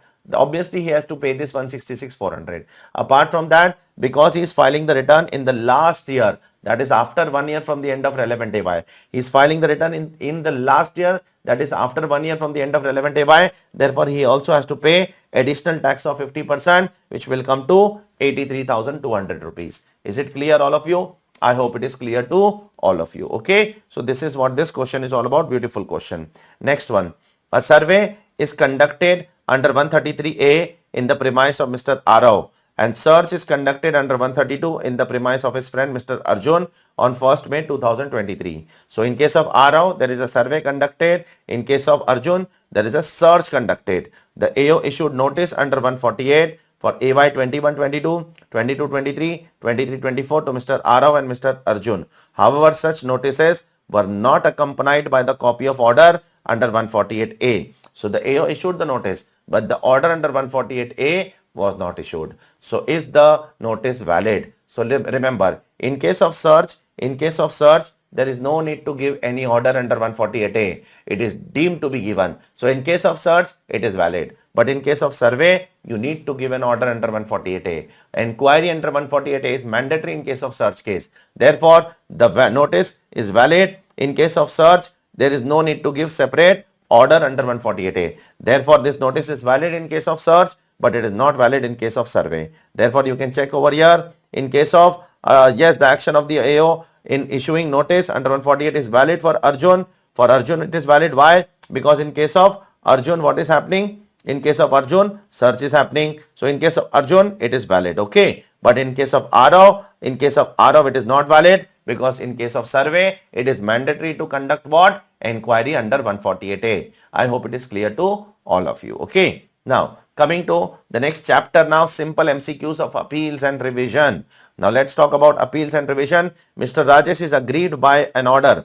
By which order? An order which is passed by Commissioner of Income Tax imposing penalty under 270A. So, if an order is passed by Commissioner of Income Tax, so where you will appeal? You will appeal to ITAT under 253 within 60 days from the date of communication of the order. So, if an order is passed by CIT, obviously you will go to ITAT under section 253 within 60 days and you have to go within 60 days from the date of communication of the order to you. That is, whenever you receive the order, you have to file an appeal within 60 days. Okay. Now, which of the following order is not appealable before Commissioner of Income Tax appeal? So, for that we need to read all the 4 orders. An order of penalty under 271B. Yes, this is passed by AO, so you can file to Commissioner of Appeal. This is passed by AO. An order made under 163 to treating the assessee as an agent of non-resident. This is also passed by AO. This is passed by AO, so you can go to Commission Appeal. This is also passed by AO, you can go to Commission Appeal. Third one is a dispute resolution panel order. Remember, an order which is passed by a dispute resolution panel will directly go to ITAT. Do you remember that? If an order which is passed by, which happens in case of what? Non-resident foreign company and transfer pricing assessees. So in those cases, a DRP comes into picture, and if a DRP comes into picture, the matter will directly go to what? The matter will directly go to ITAT. Okay. I hope it is clear to all of you. Right. So this one will not be appealable to CIT appeal, and therefore our answer to this question is answer number 3, because this will directly go to what? ITAT. So why it directly goes to ITAT? I have told you in the class also, because this order is passed by 3 commissioners. DRP is a panel. It's a collegium of 3 commissioners. The 3 commissioners will sit together and will decide your case. Therefore, in this case, the matter will be appealable to what? Directly to ITAT, and it will not go to CIT appeal. The next page is appeals and revision, medium MCQs. Let us read the medium MCQs of appeals and revision. Which of the following order can be revised by principal commissioner under 263 where such order is erroneous and prejudicial to the interest of revenue? First one, an order passed by AO enhancing or modifying the assessment. Can the AO enhance the order? Can a CIT enhance the order or modify the order, which is, and direct the AO to pass a fresh assessment order? Yes, CIT can do that under 263. Secondly, can the CIT modify an order passed by TPO under 92 CA? Yes, CIT can modify the order passed by TPO under 92 CA also, and the question is, what is the time limit? So CIT can modify the assessment and direct fresh assessment for AO's order, and also CIT can modify the order of TPO also. Both the orders are possible. Okay. One last thing, what is the time limit for revision under 263? The time limit is 2 years from the end of the financial year in which the order sought to be revised was passed. So therefore, the answer to this question is, first order can also be revised, which is AO's order for fresh assessment. Second order can also be revised, which is TPO's order for enhancing. And the third thing is, it will be revised within 2 years from the end of the financial year in which such order was passed. I hope it is clear to all of you. Okay. Now coming to the next question. Question number 2. Mr. X is aggrieved by the order passed under 143 subsection 3. Okay. So if you are aggrieved by the order passed under 143 subsection 3, where you will appeal? You will appeal to CIT appeal or JC appeal within 30 days. Okay. And Mr. Y is aggrieved by the order passed under 272A by Director General. So if a Director General is passing an order which is above Commissioner also, then you cannot go to Commissioner appeal. Then you have to go to ITAT within 60 days. Okay. So for Mr. X, you have to go to what? Commissioner appeal within 30 days. Now even JC appeal is applicable. So the institute should change this particular thing. Within 30 days from the date of receipt of the notice of demand. Whenever we receive the notice of demand, within 30 days, we will go for that. What? We'll go for appeal. And in case of Director General order, we'll go to ITAT within 60 days from the date on which we receive the order. Okay. So whenever we receive the order of Director General within 60 days, we can go to what? We can go for an appeal. I hope it is clear to all of you. Next one. Answer to question number 3. The assessment of Epsilon Associates assessment year 23-24 was made on 28th of December 2024. And the AO added 3 lakh rupees, being 30% of 10 lakh for non-deduction of TDS, and AO added one more item, 4 lakh rupees for unexplained investment. So AO is adding 2 things. One is 3 lakh rupees for non-deduction of TDS, and second is 4 lakh rupees unexplained investment. Now, the assessee has filed an appeal against unexplained investment before the CIT appeal. The appeal was also decided in June. What is the remedy available for the other disallowance? Now, for other disallowances, can I go for other options? Now, what is the remedy available for other disallowance? So, see, AO is making 2 disallowances, out of which you are appealing one, and you want to go for the, you have appealed one, the case is also decided on the one matter. Now, we want to go for the other one. What is the option for the other one? The only option for the other one is apparent mistake. If it is there is an apparent mistake in the other one, you can go for what? 154, because in 154 there is a doctrine of partial merger. Partial merger means the matter which is already concluded, that matter will not be touched, but other matter can be opened. You can go for other matter. Is 263 possible? 263 is not possible. Sorry. Is 264 possible? 264 is not possible. Why 264 is not possible? Because in 264 there is a concept of doctrine of complete merger. Doctrine of complete merger means a complete order of the AO will get merged with the appellate authority, and once it is merged, you cannot touch any other matter. In complete merger, even if one matter has gone in appeal, all the matters will not be allowed to go in revision. Even if one matter has gone in appeal or one matter has gone for revision, none of the matters can go for what? One of the matters can go for what? Revision under 264. But yes, as per section 154, you can go for what? You can go for rectification. Okay, you can go for rectification for other matters, because here the concept of doctrine of partial merger is applicable. I hope it is clear to all of you. Now let's move on to the next point. Next point is dispute resolution panel. Directly the MCQ is of difficult nature. Let's see which dispute. Sorry, it's not dispute resolution panel. It's a dispute resolution committee. What is a dispute resolution committee? It is a committee made by the government of India to address your issues with respect to penalty and prosecution. This is the committee which will give you immunity from penalty and prosecution in some cases. So first question is, which of the following is not a specified order? Which is not a specified order? First of all, assessment order based on search. Yes, it is not a specified order, because the law says that if there is a search against you, if there is a survey against you, if there is a requisition against you, or if there is a information received under DTAA by the assessing officer from the foreign authority, then you cannot go for what? You cannot go for dispute resolution committee. So therefore the first one is, there is a search, therefore you cannot go for dispute resolution committee. If there is a survey, you cannot go for dispute resolution committee. If there is an information received under DTAA, then also you cannot go for dispute resolution committee. In short, you cannot go for dispute resolution committee in all the three cases. In all the three cases, it is not allowed to go for what? Dispute resolution committee.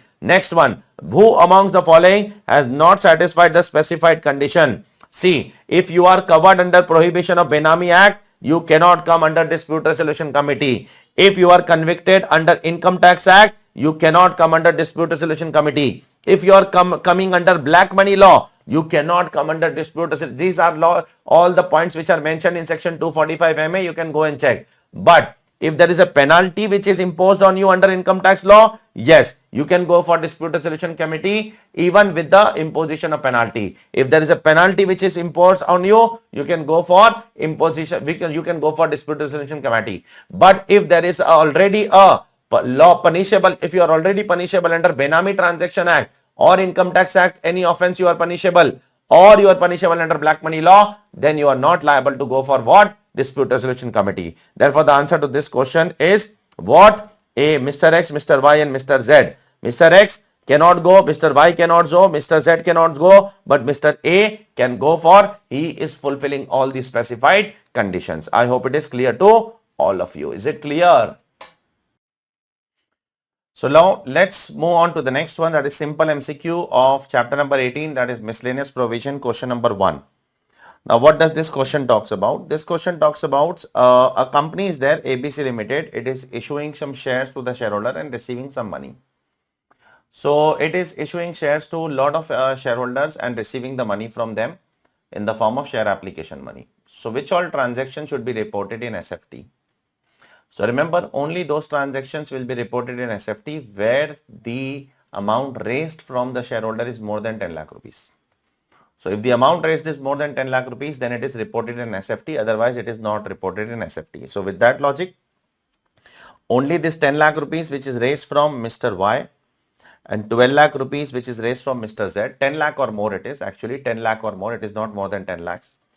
So, if you raise 10 lakh or more from the investor, you have to report in the SFT the transaction of that particular investor. Okay. So, from Mr. Y, you are raising 10 lakh, you have to report that, and from Mr. Z, you are raising how much? 12 lakhs. You have to report that also under the income tax law. Okay, I hope it is clear to all of you. So now let's move on to the next question. Question number 2. Can AO accept bank guarantee in exchange of, in lieu of a provisional attachment of property by an order in writing? Now, what is the meaning of this question? The meaning of this question is, for example, the AO has attached your property of 10 crore rupees, okay, under section 281B. So 10 crore property is attached by the assessing officer of yours. Now, can you tell the officer that I will give you a bank guarantee and in exchange, you just remove this particular provisional attachment against my property? The answer is yes. What is the condition? Yes, he can do so where the assessee furnishes a bank guarantee from a scheduled bank first of all, and which is not less than the fair market value of the property attached. It has to be at least equal to the fair market value of the property attached, or for an amount which is sufficient to protect the interest of the revenue. So yes, the AO can revoke your provisional attachment in exchange of what? A bank guarantee which you have to give from a scheduled bank, which should be at least equivalent to how much? At least equivalent to the value of the property, FMV of the property, not less than that. Okay, I hope it is clear to all of you. Next one. Can the AO impose penalty of 50 lakh rupees under 271 AAD on Mr. Rajesh? Okay. So AO is imposing a penalty under 271 AAD for fake invoice. Can he provisionally attach a property? No, he cannot do so. Why? If he wants to attach provisionally your property, in case of penalty under 271 AAD, the penalty imposed has to be greater than 2 crore rupees. Because it is written in section 281B that if you want to impose a penalty, if you want to impose provisional attachment, if you want to impose a provisional attachment in case of a penalty proceeding under 271 AAD, first of all, provisional attachment can be done only for assessment proceeding, not for penalty proceeding. There is only one penalty proceeding for which provisional attachment is possible, and that is this one, 271 AAD. But there is a monetary condition over there. The amount of penalty has to be greater than 2 crore rupees. Only then a provisional attachment can be done in case of penalty proceeding. Here it is only 50 lakhs. Therefore, it is not possible. I hope it is clear to all of you. Okay. Now, the next question is a beautiful question. Medium MCQ miscellaneous provision. In fact, they should remove this from medium and put it in a difficult part. It's a very, very good question. There has been 6 transactions which are given to you. You have to answer which of them will be reported in SFT. Okay. The first transaction, you are making a cash payment of 6 lakh rupees for purchase of bank draft. Whether this will be reported in SFT? The answer is no. For if you purchase a bank draft in cash, then the limit is more than 10 lakh rupees. It has to be 10 lakh rupees. Okay. So therefore, in this case, it will not be reported in SFT because it is less than 10 lakhs. Second, if you are depositing 26 lakh rupees in current account, whether it will be reported in SFT, it will not be reported in SFT.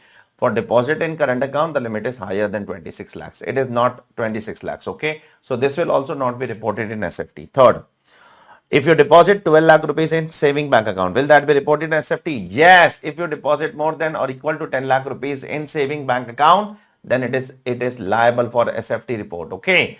Because it is 12 lakh rupees. So if you deposit more than 10 lakh rupees in saving bank account, it is to be reported in the SFT. So this transaction will be reported in SFT. Fourth one, you are withdrawing 55 lakh rupees by bearer check from the current account. So if you withdraw more than 55 lakh rupees from a current account, then it is reported in SFT. So here you are withdrawing more than 50 lakh rupees through a current account, it will be reported in SFT. Okay. Next, if in the entire year, if you make a credit card payment of more than 10 lakh rupees, if in the entire year, if you make a credit card payment of more than 10 lakh rupees by any mode, online or cash, it doesn't matter. If aggregate payment in the entire year is more than 12 lakhs, if more than 12 lakhs, then it will be reported under SFT. And last, so this will be also reported in SFT. And last, if you make a credit card payment of cash less than 1 lakh, no requirement to report in SFT. If you make a credit card payment of more than 1 lakh rupees in cash, so it has to be reported in SFT. So this last one will not be reported in SFT because it is less than 1 lakh rupees. I hope it is clear to all of you. Therefore, the points which will be reported over here is point number 3 will be reported because of the saving bank account. Point number 4 will be reported because you are withdrawing more than 50 lakhs from current account. And point number 5 will be reported because you are paying a credit card of more than 10 lakh rupees in the entire financial year. I hope it is clear to all of you. So now let's move on to the next question. This is a beautiful question. It's a difficult question of miscellaneous provision which is on 269SS and 269T. Now you have to be very careful with this because there are a lot of games played by the ICAI over here with respect to dates. Okay. So you have to be very careful with the dates. ABC Private Limited engaged in trading of goods, availed the following interest-free loan from XYZ Private Limited. Okay. So first loan is availed on 8 lakh rupees loan by ECS through bank account on 10th April. Therefore, no 269SS will not apply. Why? Because the loan is availed by check, online payment, ECS, such other electronic mode. It is allowed. Account pay check, account pay draft, ECS, such other electronic mode allowed. Second loan. Second loan is on 18th of August 2023. Now listen carefully. You have to be very careful with this. First of all, you took a loan on 10th of April. Okay. And then you took a loan on 10th of April. And then on 15th of July, you have repaid the loan of 6 lakhs. Okay.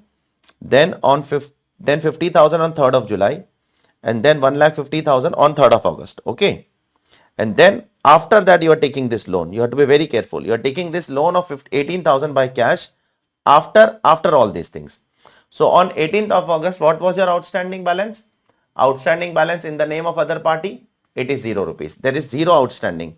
Therefore, if there is no outstanding, you can receive less than 20,000 rupees in cash. So again, 269 SS will not apply. I hope it is clear to all of you. Okay. Now, what is the status on 19th of September 2023? On 19th of September 2023, what is the status? Pay attention, please, all of you. Okay.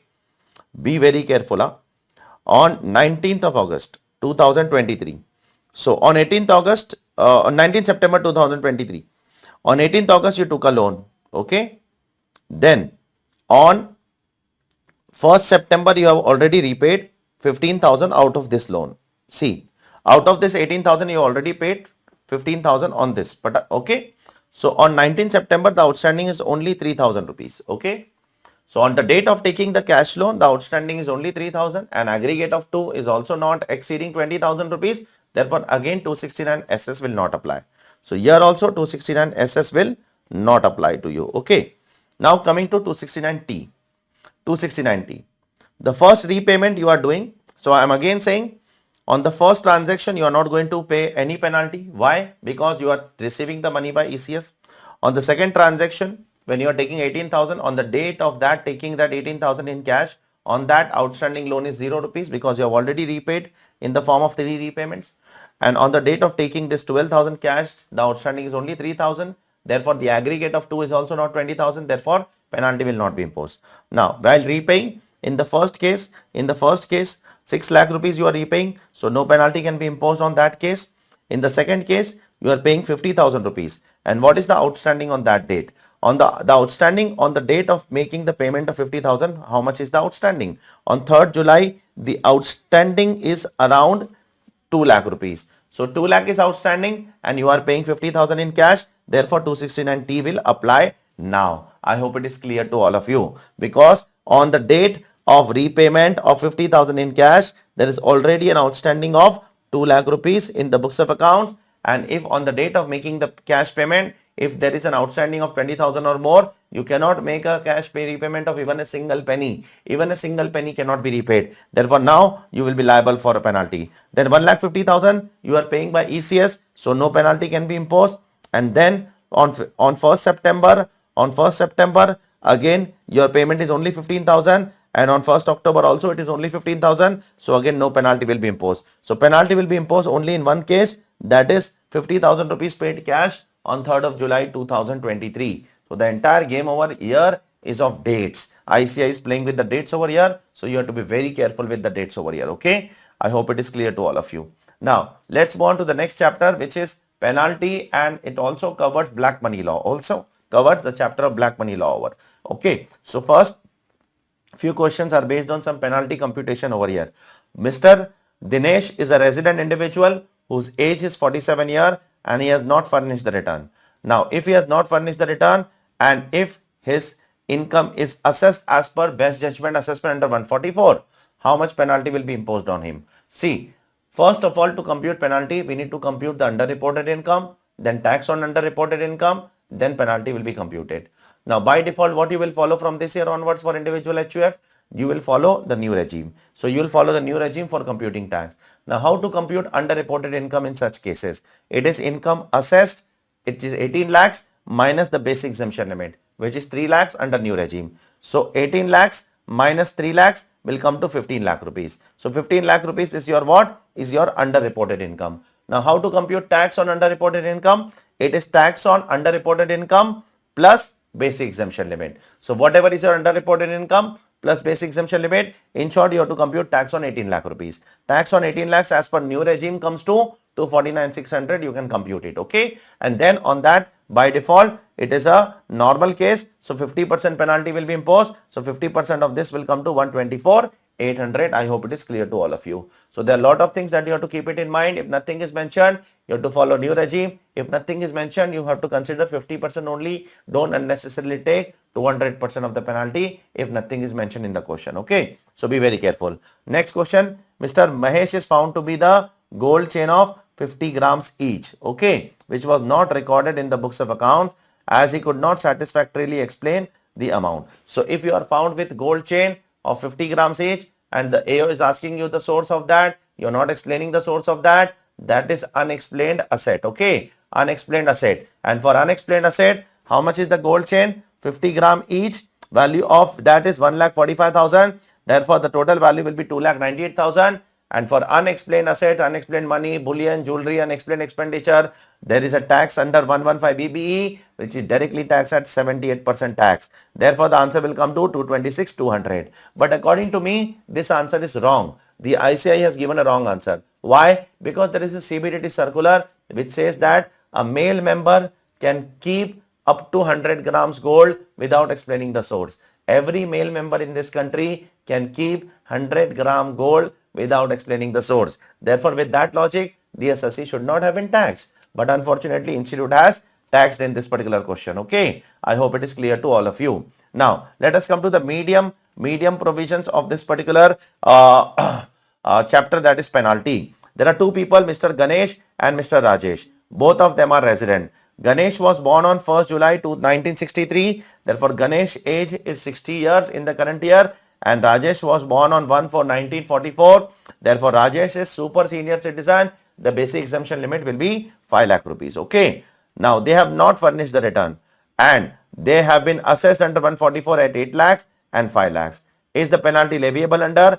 If yes, what is the quantum? Now, Ganesh is 60 years and Rajesh is what? Rajesh is 80 years. Okay. Now, for Ganesh, what we will do? We will follow the new regime. Why? Because under the new regime, the tax is going to come lower.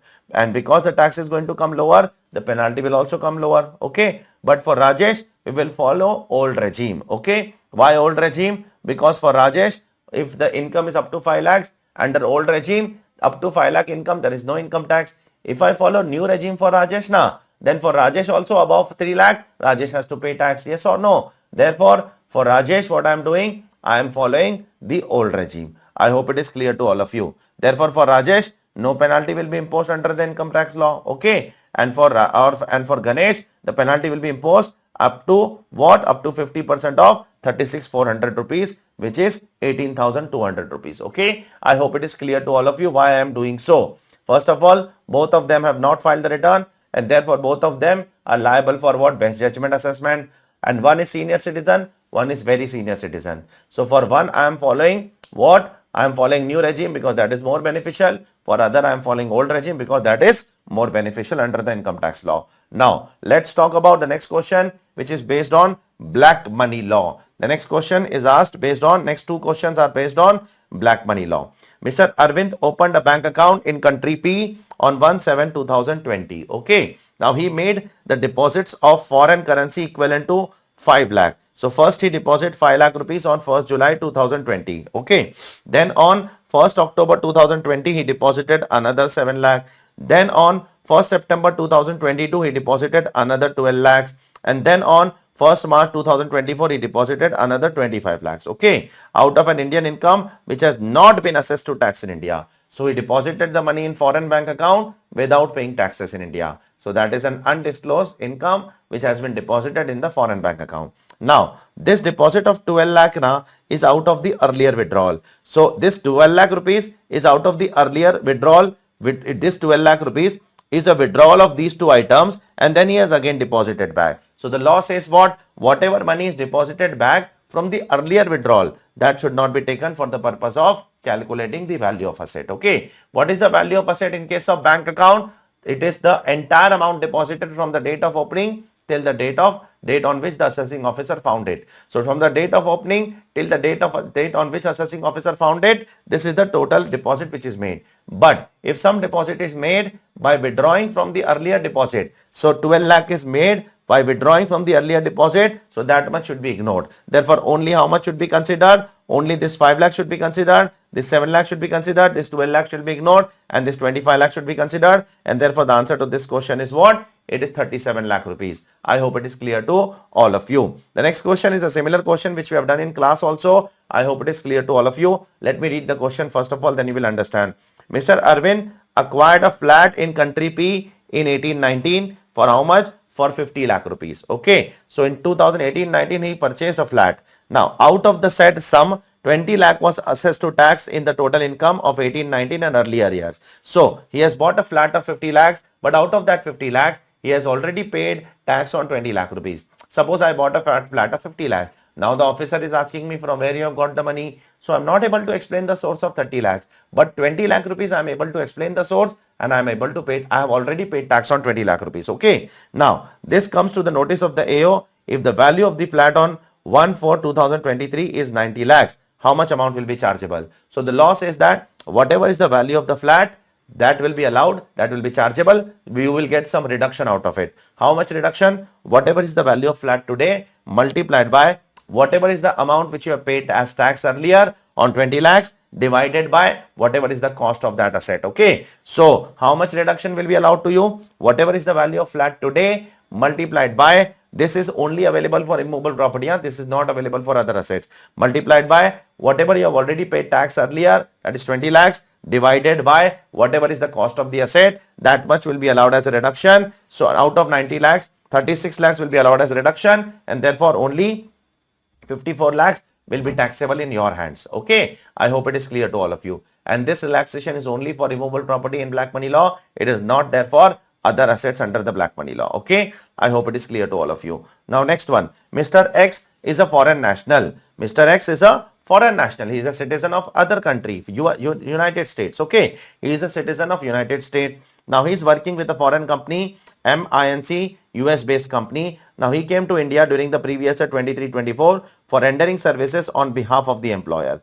Now he wishes to claim his salary income earned during his stay as exempt. Which of the following is not a condition to be fulfilled to claim such remuneration as exempt under the income tax? Now listen carefully all of you. Suppose if there is a foreign citizen who is working in a foreign company, who is coming to India for some work, he is rendering services in India, then his remuneration is exempt, subject to three conditions. First, that foreign company should not have any trade and business in India. So this condition is correct. The foreign company should not have any trade and business in India. MINC should not have any trade and business. Second, that employee should not stay in India for more than 90 days. Okay. And third, that foreign company should not claim that remuneration as a deduction in India. Therefore, the first condition is a valid condition to claim exemption. Third condition is a valid condition to claim exemption, and the fourth condition is also a valid condition to claim exemption. Mr. X should not do any trade or business in India. This is not a condition. There is no condition which says that the employee should not do any business or profession in India. There is no condition which says that the employee who is coming to India should not do any what? Any business or profession in India. So check it please. Is it clear? Let's move on to the next question. Okay. Next question. Mr. Ranveer, a non-resident, has earned interest income of 6,20,000 during the previous year 23-24 on bonds issued by Tilt Limited, an Indian company, under a scheme notified by central government, which are purchased by him in foreign currency. So a non-resident is purchasing the bonds of Indian company, which is notified by central government, and it is also purchased in foreign currency. Therefore, this section is section 115 AC. Whatever interest income is there, that will be subject to 10% tax and 4% cess. Surcharge is not applicable because the income is only 6,20,000 rupees. If the income would have been more than 50 lakh rupees, I would have imposed surcharge also. So here the tax rate will be only 10.4%. 115 AC covers the bonds of Indian company which is notified by central government. I hope it is clear to all of you. Next one, question number 3. Mr. Ganesh, a citizen of India, is employed in an Indian embassy in USA. So, Mr. Ganesh is an Indian citizen. He is working in an Indian embassy in USA. So, remember, if an Indian citizen is working in an embassy in USA, then his salary is taxable, but his allowances and perquisites are exempt. Remember that or not? His salary, whatever salary the government of India pays, that is deemed to accrue or rise in India. Whatever salary the government of India pays, that is deemed to accrue or rise in India. But whatever allowances and perquisites the government of India pay, that is exempt under section 10 clause 7. Therefore, with that logic, the salary is taxable in the income tax law in India, but the allowances and perquisites are what? Are exempt under the income tax law. I hope it is clear to all of you. Okay, let's move on to the next question. The next question is a beautiful question. It's based on an amendment made by Finance Act 2023. M Limited and N Limited are Indian companies which have to pay interest of 2 lakh rupees and 1 lakh rupees outside India to Mr. P, a non-resident during the previous year 23-24 on rupee denominated bond listed on a recognized stock exchange in IFSC, issued in May and issued in August 2023. Now, what would be the tax rate in such case? Remember, if an Indian company is making a payment of interest to a non-resident on bonds and rupee denominated bonds, if it is purchased between 1st April 2020 to 31st before 1st July 2023, if it is purchased between 1st April 2020, if it is purchased between 1st April 2020 before 1st July 2023, then the tax rate is just 4% under 194 LC. And if it is purchased after, on or after 1st July 2023, then the tax rate is 9% as per 194 LC. This is an amendment made by Finance Act 2023. 4% before 1st July 2023 and 9% on or after 1st July 2023. On that you will apply the cess. 4 plus 4 will come to 4.16 and 9 plus 4 will come to 9.36%. So, because the first one is purchased before July, so in that case 4% tax will be charged. And in second case, because it is purchased in August 2023, so 9% tax will be charged, plus cess is always imposed in case of non-residents. Okay. Now, the next one is a simple question, nothing great as such. There is nothing to say as difficult in this question. This is based on non-resident shipping business, okay, which is covered under 44B. A ship cargo, a company based in Netherlands operating its ships to and fro Cochin port collected freight of 85 lakhs, demurrage charge of 5 lakhs and handling charge of 2 lakhs in respect of goods shipped at Cochin port. So whatever goods are shipped from Cochin, if the goods are shipped from India, then that is deemed to accrue or rise in India. Then that is subject to tax in India. This will also include demurrage charge and handling charge. So this is your normal freight charges, then demurrage charge, handling charge, all these things will be included in India. Apart from this, the ship has also shipped from Netherlands, but the amount was received in India. So if the ship is shipped from Netherlands, if the goods are shipped from Netherlands, but the amount is received in India, then also taxable in India. So all of them are taxable in India without deduction of any expenses under PGBP. No deduction of PGBP expense will be allowed, and this will be subject to 7.5% deemed income. Okay, so 85 lakhs why taxable? Because goods are shipped from India. Demurrage charge and handling charge are also part of revenue. Okay, and 50 lakhs is chargeable because the money is received in India. The goods are shipped outside India, but the money is received in India, therefore it is taxable in India.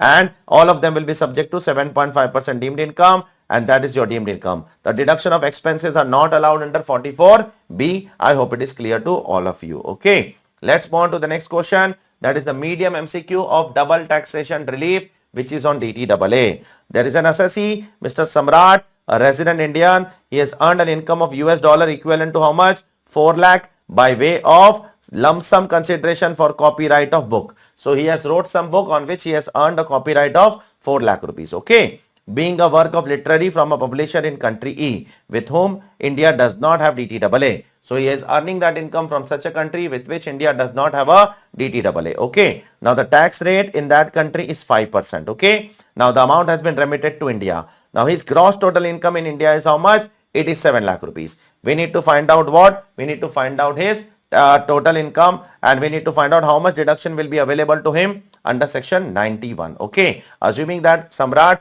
exercises the option to shift out of the default tax regime. He does not like to be part of default tax regime. First of all, how much deduction will be allowed as a unilateral relief to him? For that, we need to compute his tax in India first. Okay. Now, royalty from book is 4 lakh rupees. Okay. Now, other income he has earned how much? Other income he would have earned 3 lakh rupees. How I came to know? Because his royalty is 4 lakh and his GTI is 7 lakhs. Therefore, his other income would have been 3 lakh rupees. Now, his GTI is how much? 7 lakh rupees. Now, from 7 lakh rupees, he is going to get a deduction of 3 lakh rupees as what? 80QQB deduction is allowed not to royalty on books. Royalty in books is subject to 80QQB. Therefore, there is a total income of 4 lakh rupees. Now, the tax is how much? Tax is 0 over here. Why? Because the assessee will get a rebate. He is a resident in India. Up to 5 lakh rupees under old regime. He is not following the new regime. He is shifting out of the default regime. He is following the old regime. So under the old regime also, he will get full rebate of up to 5 lakh rupees, right? And therefore, the tax payable in India is 0 rupees. Because his tax payable in India is 0 rupees, the question of relief under 91 does not arise only. Because to get relief under 91, there has to be double taxation. Nah, there is no double taxation. The taxation is only in the foreign country at 5%. In India, there is no tax only. Therefore, the question of relief under double taxation is not arising over here. Okay. I hope it is clear to all of you. Okay. Now, next question, which is on medium MCQ advanced ruling chapter. As per section 245N, clause A, subclause 4, ruling means what? Advance ruling means determination or decision by the board for advance ruling as to whether an arrangement which is proposed to be undertaken by a person is an impermissible avoidance arrangement or not. For making an application in this regard, the applicant has to be whom? So this is a case of GAR, because impermissible avoidance arrangement comes in the case of GAR. So in case of GAR, who can make an application? Everybody can make an application. Either a resident can make application, even a non-resident can make an application. There is no limit of monetary limit also in case of GAR. In case of GAR cases, everybody can make an application to identify whether my case will fall in GAR or it will not fall in GAR. Okay. I hope it is clear to all of you. Now let's talk about some MCQs based on what? Transfer pricing. Simple MCQs of transfer pricing. First of all, the first MCQ is the Alpha Limited's total income has been increased by 34 lakhs by the assessing officer. Okay. So the assessing officer has increased the arm's length price, and because of that, the income of the assessee has increased by 34 lakhs. Now, once the assessing officer increases the income, do you remember that? After that, on that increased income, you cannot claim any chapter 6A and you cannot claim any 10AA. Remember or not? But can you claim business loss? The answer is yes, you can claim business loss. Can you claim chapter 6A? No, you cannot claim chapter 6A. Can I claim against that increase income unabsorbed depreciation? Yes, you can claim unabsorbed depreciation also. Therefore, the correct answer is 2. The deduction under chapter 6A cannot be claimed. That is correct answer. Business loss cannot be claimed. It's a wrong answer. It can be claimed. Unabsorbed depreciation cannot be claimed. It's a wrong answer. It can be claimed. Only restriction is on chapter 6A and only restriction is on 10AA. Chapter 6A and 10AA cannot be claimed against your enhanced income. Rest of the things can be claimed against your enhanced income. I hope it is clear to all of you. Okay. Next one. If ABC has 2 units, unit 1 is engaged in power generation business. Therefore, unit 1 is eligible for 80IA business. Be very careful. 80IA business is covered under what? Power generation business is covered under section 80IA profit link deduction, and unit B is engaged in manufacture of wires. Therefore, unit 1 is an eligible unit for profit link deduction and unit 2 is not an eligible unit for profit link deduction. Both the units were set up in Karnataka in the year 2015. In the year 2023-24, 20 lakh meter of wires, 20 lakh meter of wires are transferred from what? Unit 2 to unit 1 at 125 lakh, at 125 per meter when the market price was 180. So how much? 20 lakh into 125. 20 lakh into 125 comes to 25 crore rupees. It is 20 lakhs. It is not 25 lakhs. 20 lakh into 125. Remember, one unit is eligible for 80IA. Another unit is not eligible for 80IA. And it is selling at a different price than market price, then domestic transfer pricing is applicable, provided the aggregate value of transaction in the entire financial year should exceed 20 crore under domestic transfer pricing. Here is it exceeding 20 crore? 20 lakh meter into 125 rupees per meter will come to more than 20 crore definitely. It will come to 25 crore rupees. Therefore, domestic transfer pricing will be applicable in this case. I hope it is clear to all of you. Is it clear? So in this case, the transfer pricing provision would be attracted in this case, and that to which transfer pricing provision will attract? Domestic transfer pricing provision will attract in this case. Okay. Now the third one is a very simple question actually on what? On 94B. Y is a foreign company having a permanent establishment in India, namely X. Okay. So Y has a P in India. Now Z is a non-resident associate enterprise, has invested 900 crore through a debt in X. Okay. Now earnings before interest, that is EBITDA, is 150 crore. What is the EBITDA? EBITDA is 150 crore. And what is the amount of interest allowable in respect of debt, assuming that debt was invested on the first day of the financial year and the rate of interest is 10%. Now you might be knowing that. So again, we need to understand the placing of the people over here. Y is a foreign company having a permanent establishment in India. So Y is in India. Okay. So Y is in India. Z is a non-resident. So Z is a non-resident who is outside India. Okay. Now he has invested 900 crore through debt in X. Okay. He has invested how much? 900 crore through debt in X. So it is going to be covered under what? 94B. 94B will be attracted over here. And under 94B, what is the disallowance which is there under 94B? What is the question? What is the amount of interest allowable in respect of debt? They are asking us how much interest is allowed. But 94B tells us how much interest is disallowed. How much interest is disallowed? Whatever is the interest paid,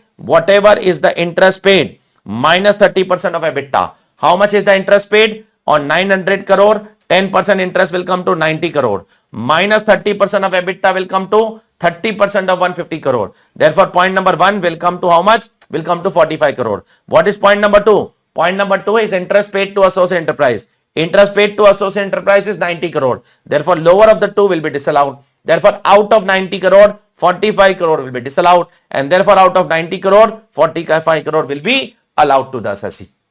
I hope it is clear to all of you. So, out of 90 crore, how much is allowed? How much is allowed? 45 crore is allowed and 45 crore is disallowed to the assessee. Okay. Now, let's come to the medium MCQs of transfer pricing. X Limited has failed to report an international transaction. So, if the assessee has failed to report an international transaction, which all penalties will be imposed? First, a penalty of 2% of the value of transaction will be imposed under 271AA. Under which section? 271AA. And then 200% of tax payable will be imposed under 270A. It is a misreporting of income. Therefore, both the penalties will be imposed on the assessee for not reporting a transaction. If an assessee does not report transactions, both the penalty are imposed on the assessee. I hope it is clear to all of you.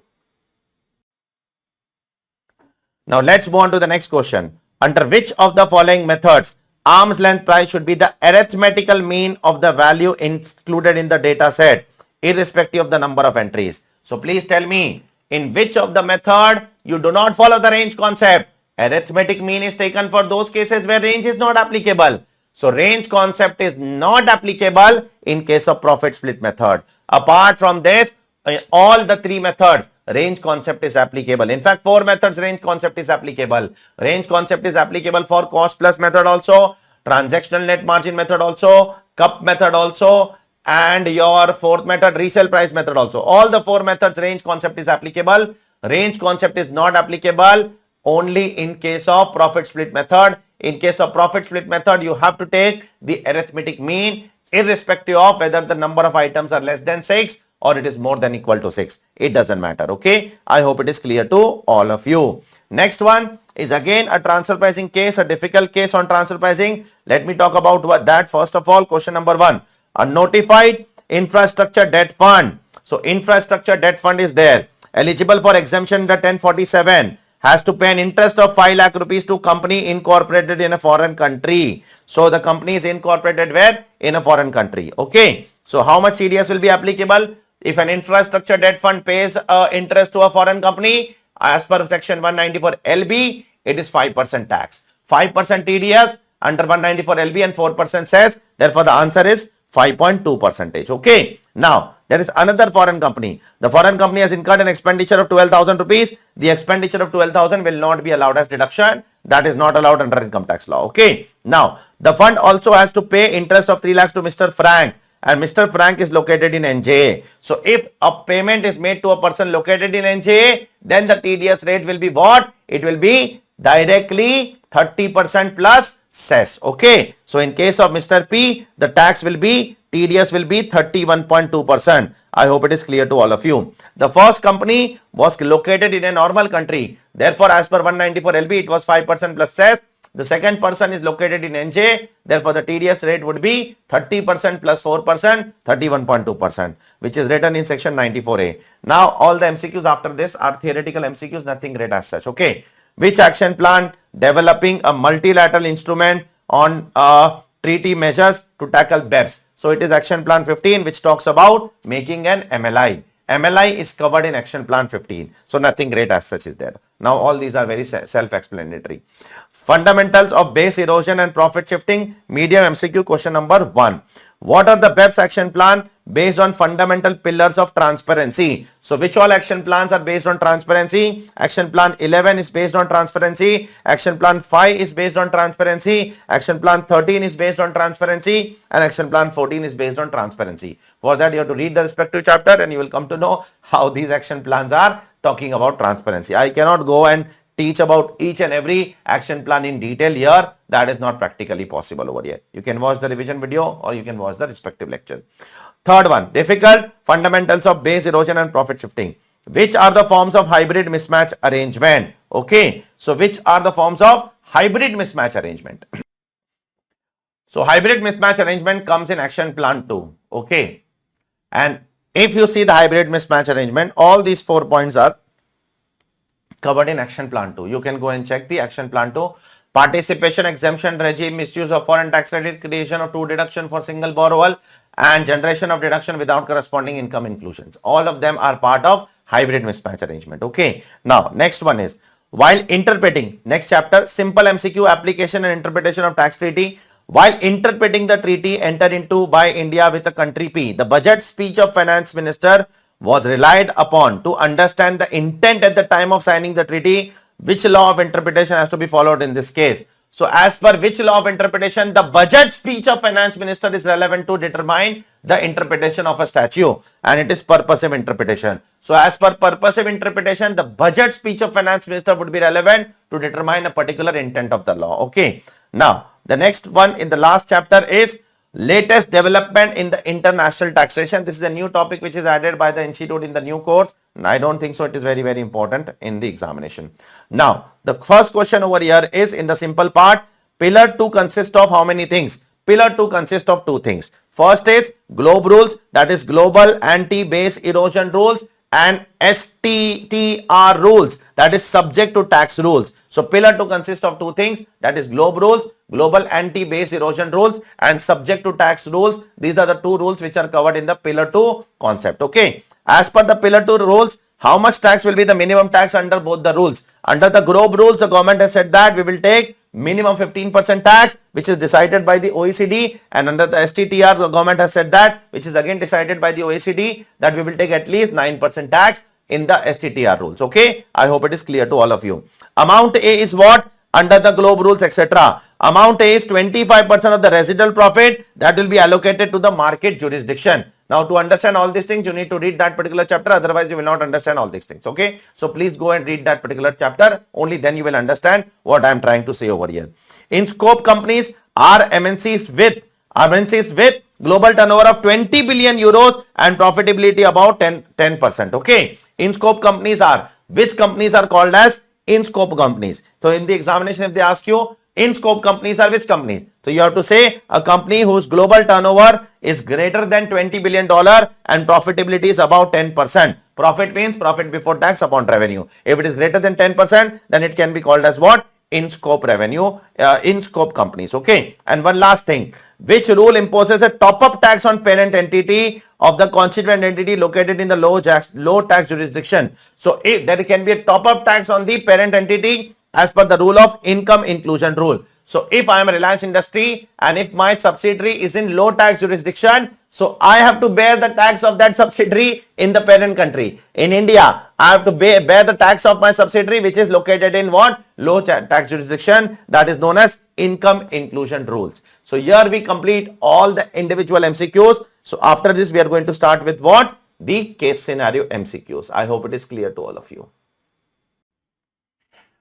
So now let's go ahead with the next part, and that is the case scenario MCQs for all of you. Let us talk about the first case scenario. Let me read the first case scenario all of you for you all, and then we'll read all the MCQs one by one. Okay.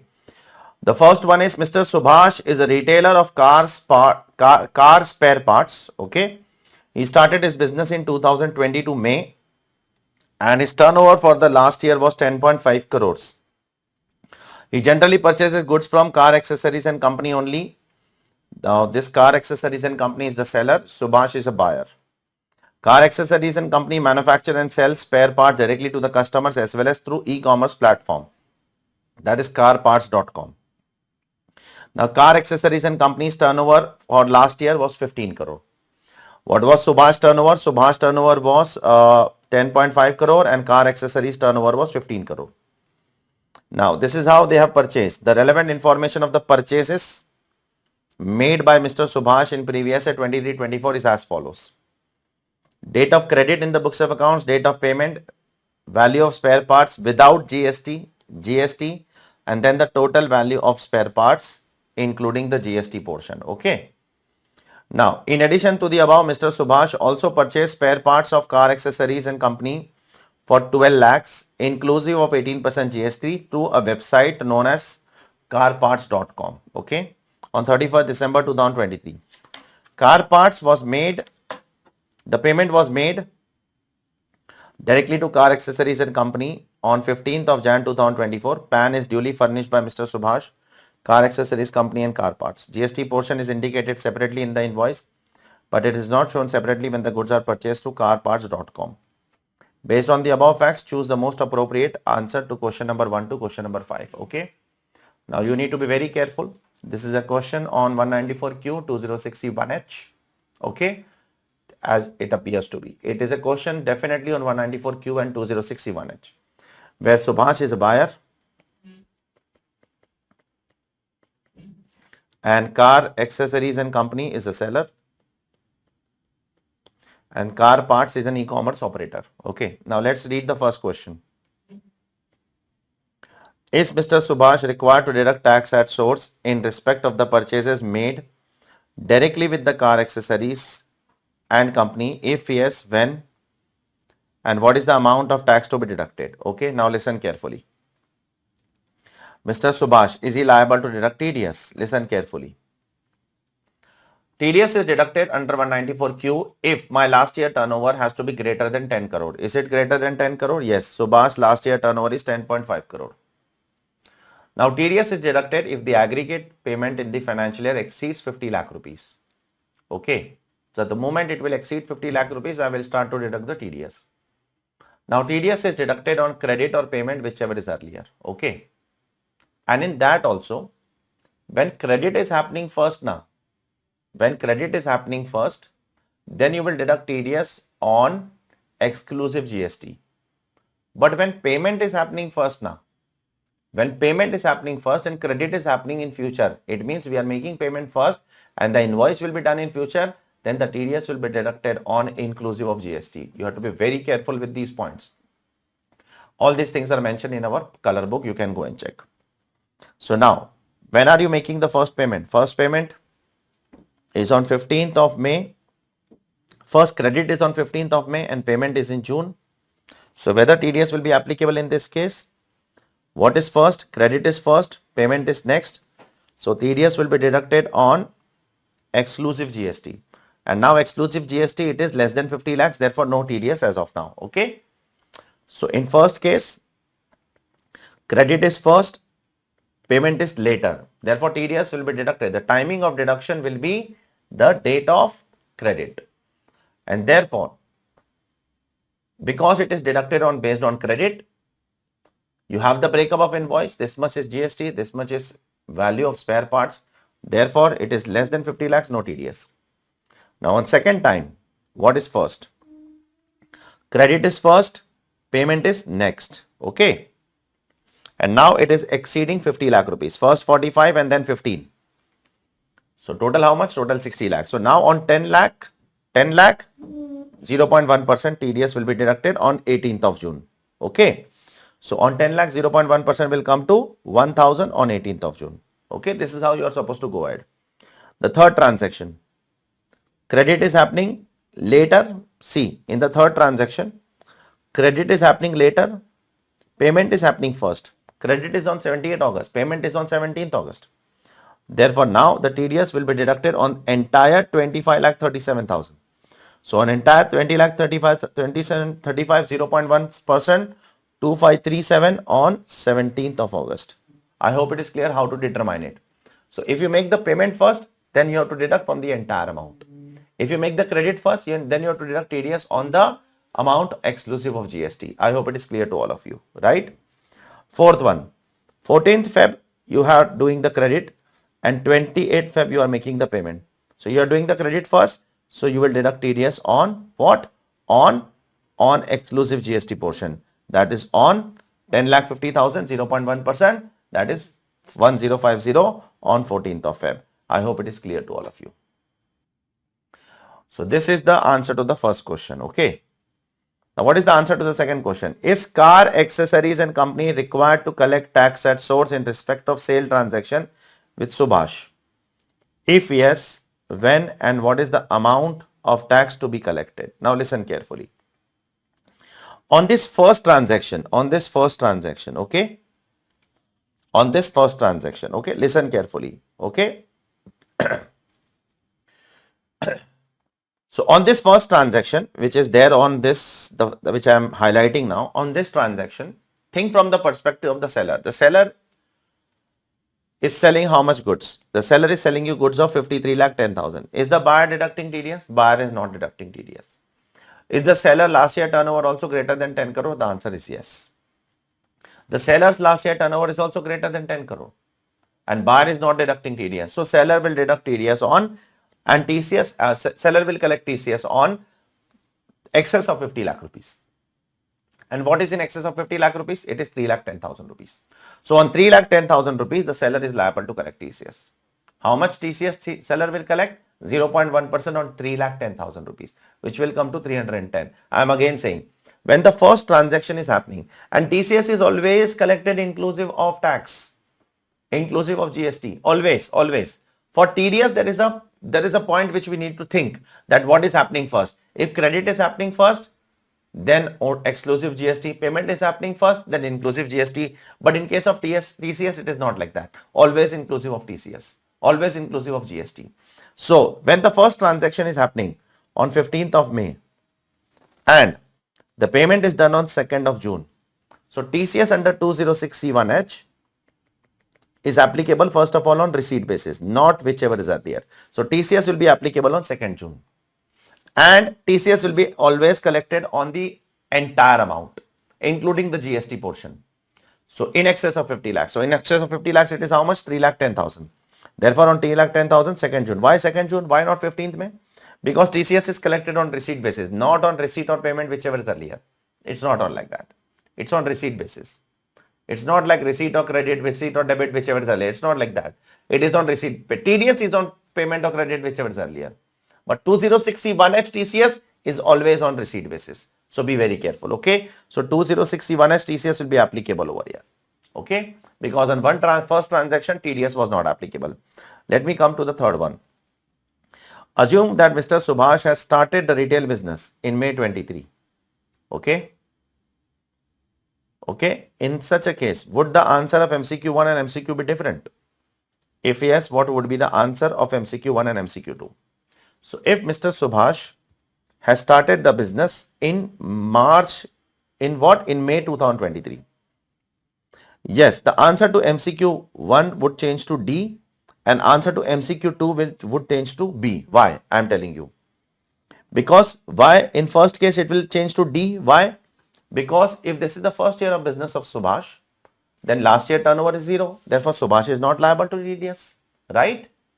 Subhash is not liable to TDS, and therefore on all the transactions, in all the transactions that the seller will collect the TCS on all the, including the first one. Okay, I hope it is clear. If this is the first year of Subhash business, then Subhash will not collect TDS, will not deduct TDS, because the last year turnover 0. Therefore, from on all the transaction, including the first transaction, the TCS will collected by the seller. Seller will have to collect the TCS.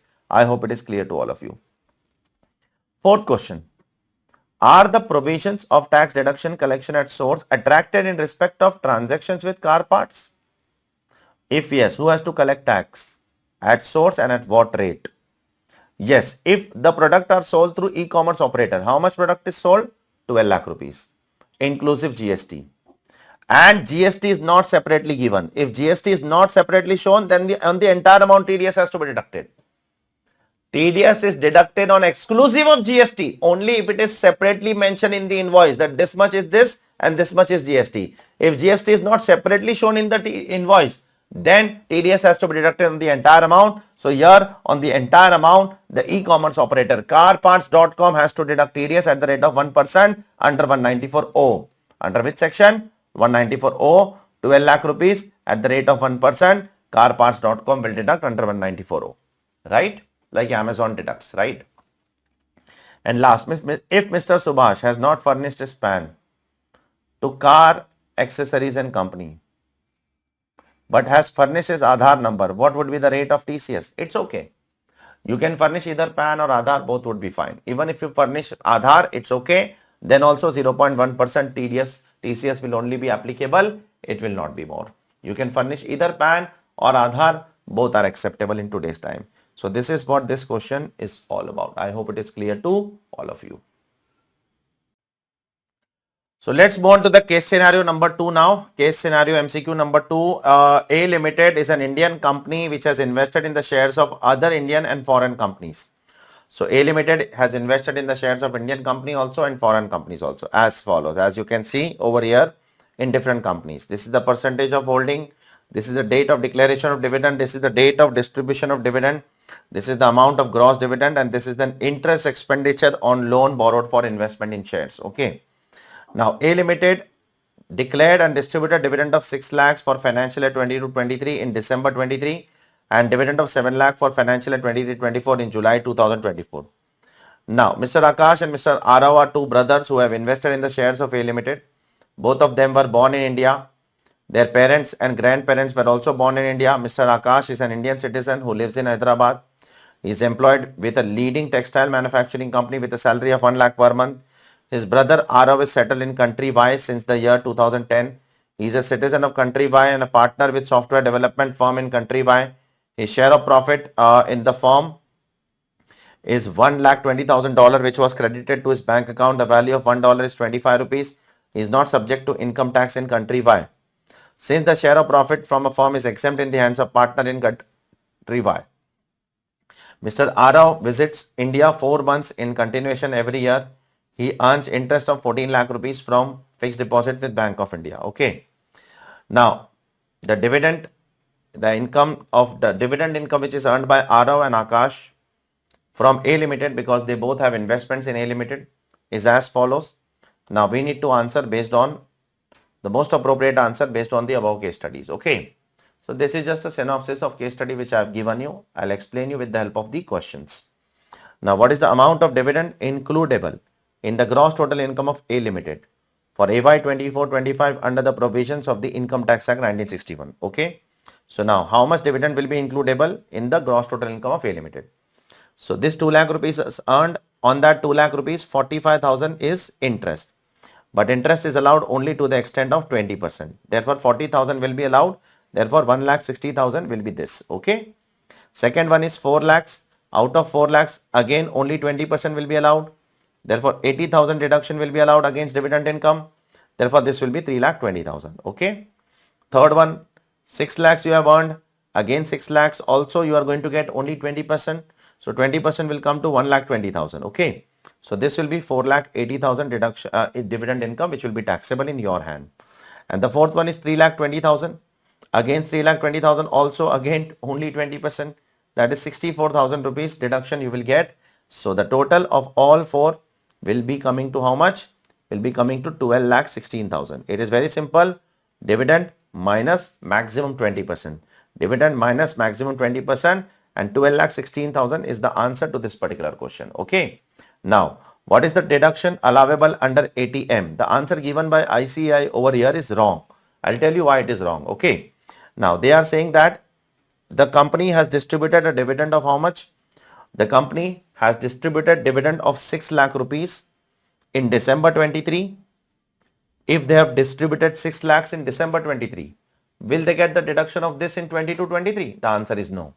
Because if they want deduction in 22-23, then they should distribute 1 month prior to the due date of 22-23. Now they are distributing in December 23. So in 22-23, they would have not got the deduction of this 6 lakhs. So they can take the deduction of this 6 lakhs in 23-24. They can take the deduction of another 7 lakh which is distributed before the due date of filing of return 1 month prior to the due date of filing of return of 23-24. So again I am saying 6 lakhs, will they get the deduction in the last year? No. They would have not got the deduction in the last year because it was distributed after the due date. So in the current year they can take this 6 lakhs. This 7 lakhs can they take in the current year? Yes, because it is before 1 month prior to the due date of filing of return of the current year. Okay.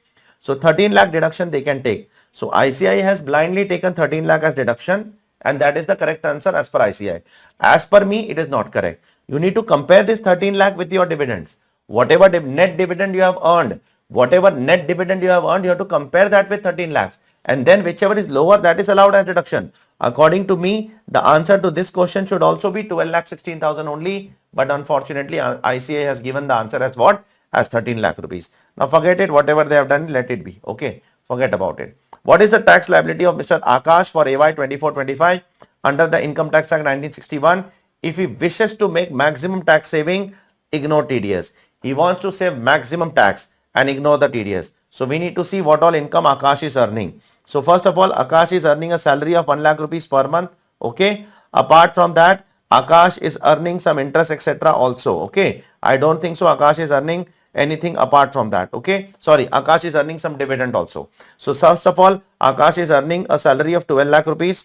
From that 12 lakh rupees, he will get 50,000 standard deduction. Okay. Irrespective of whether he is following the old regime or new regime, it doesn't matter. Standard deduction is allowed in both the regimes now. So 1150 is his salary. Now Aakash is also earning some dividends. So Aakash is earning 2 dividends. One is this and another is this. But the second dividend is earned in July 24. So that cannot come here. So only the first dividend which is earned in December 24-23 that will come here. 60,000 is the dividend he has earned and 15,000 he has incurred as an interest, but only 20% will be allowed. So only 12,000 will be allowed. So therefore the Aakash net dividend will be how much? It will be 48,000. Okay. So Aakash is earning two things, 11,50,000 as his salary and 48,000 as his dividend income. Therefore the total will come to 11,98,000. Okay. Now, total income will be same under both 115 BAC as well as under the normal provision. Okay. Now, we need to compute tax as per both of them and whichever is more beneficial, that will save his maximum tax.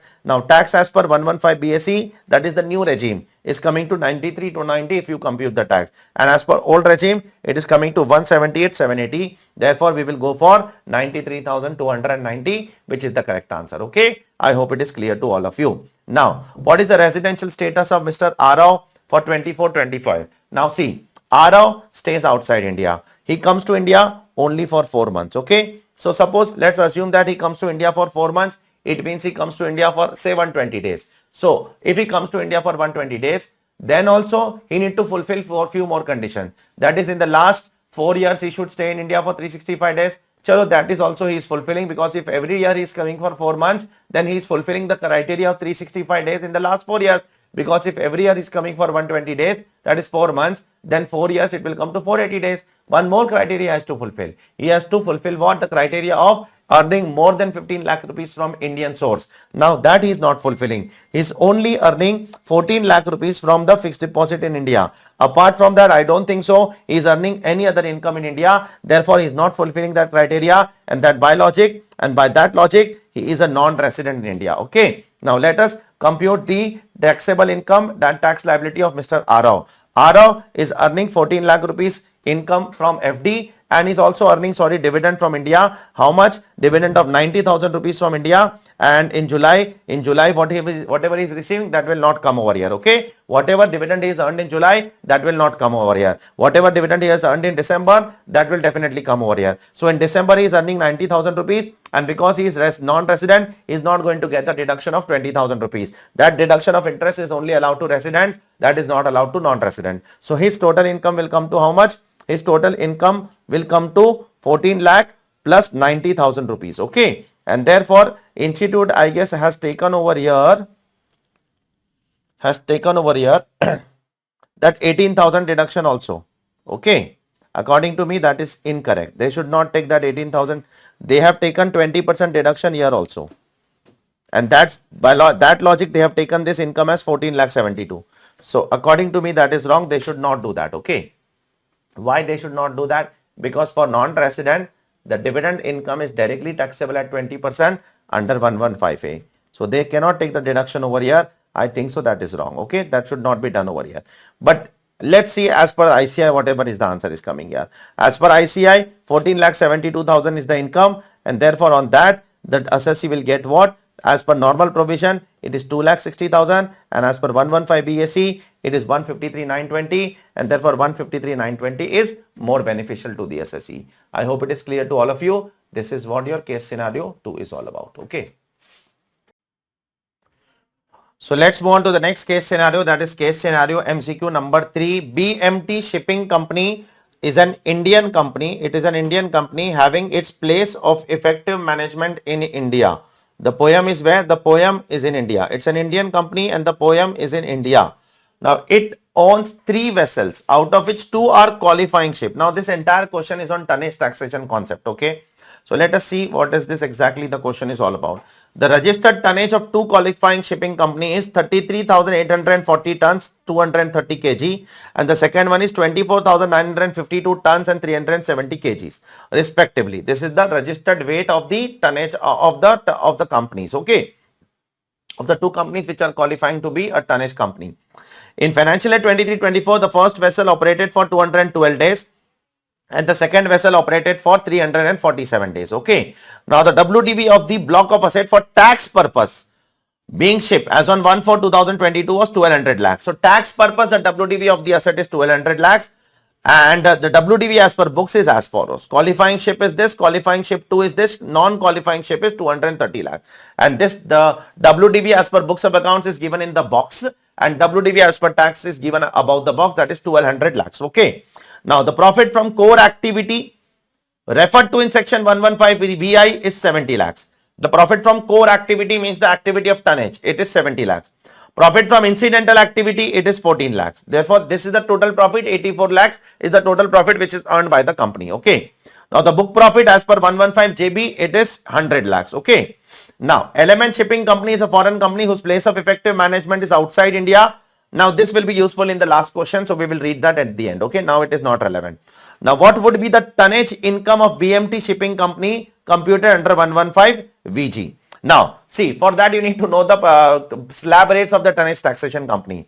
So what is the tonnage taxation? What is the tonnage income of this particular company? First of all, the first company, what is the weight of the first company? First company's qualifying ship weight is 33,000 ton, 33,840, 230 kg. Now, how the income will be computed?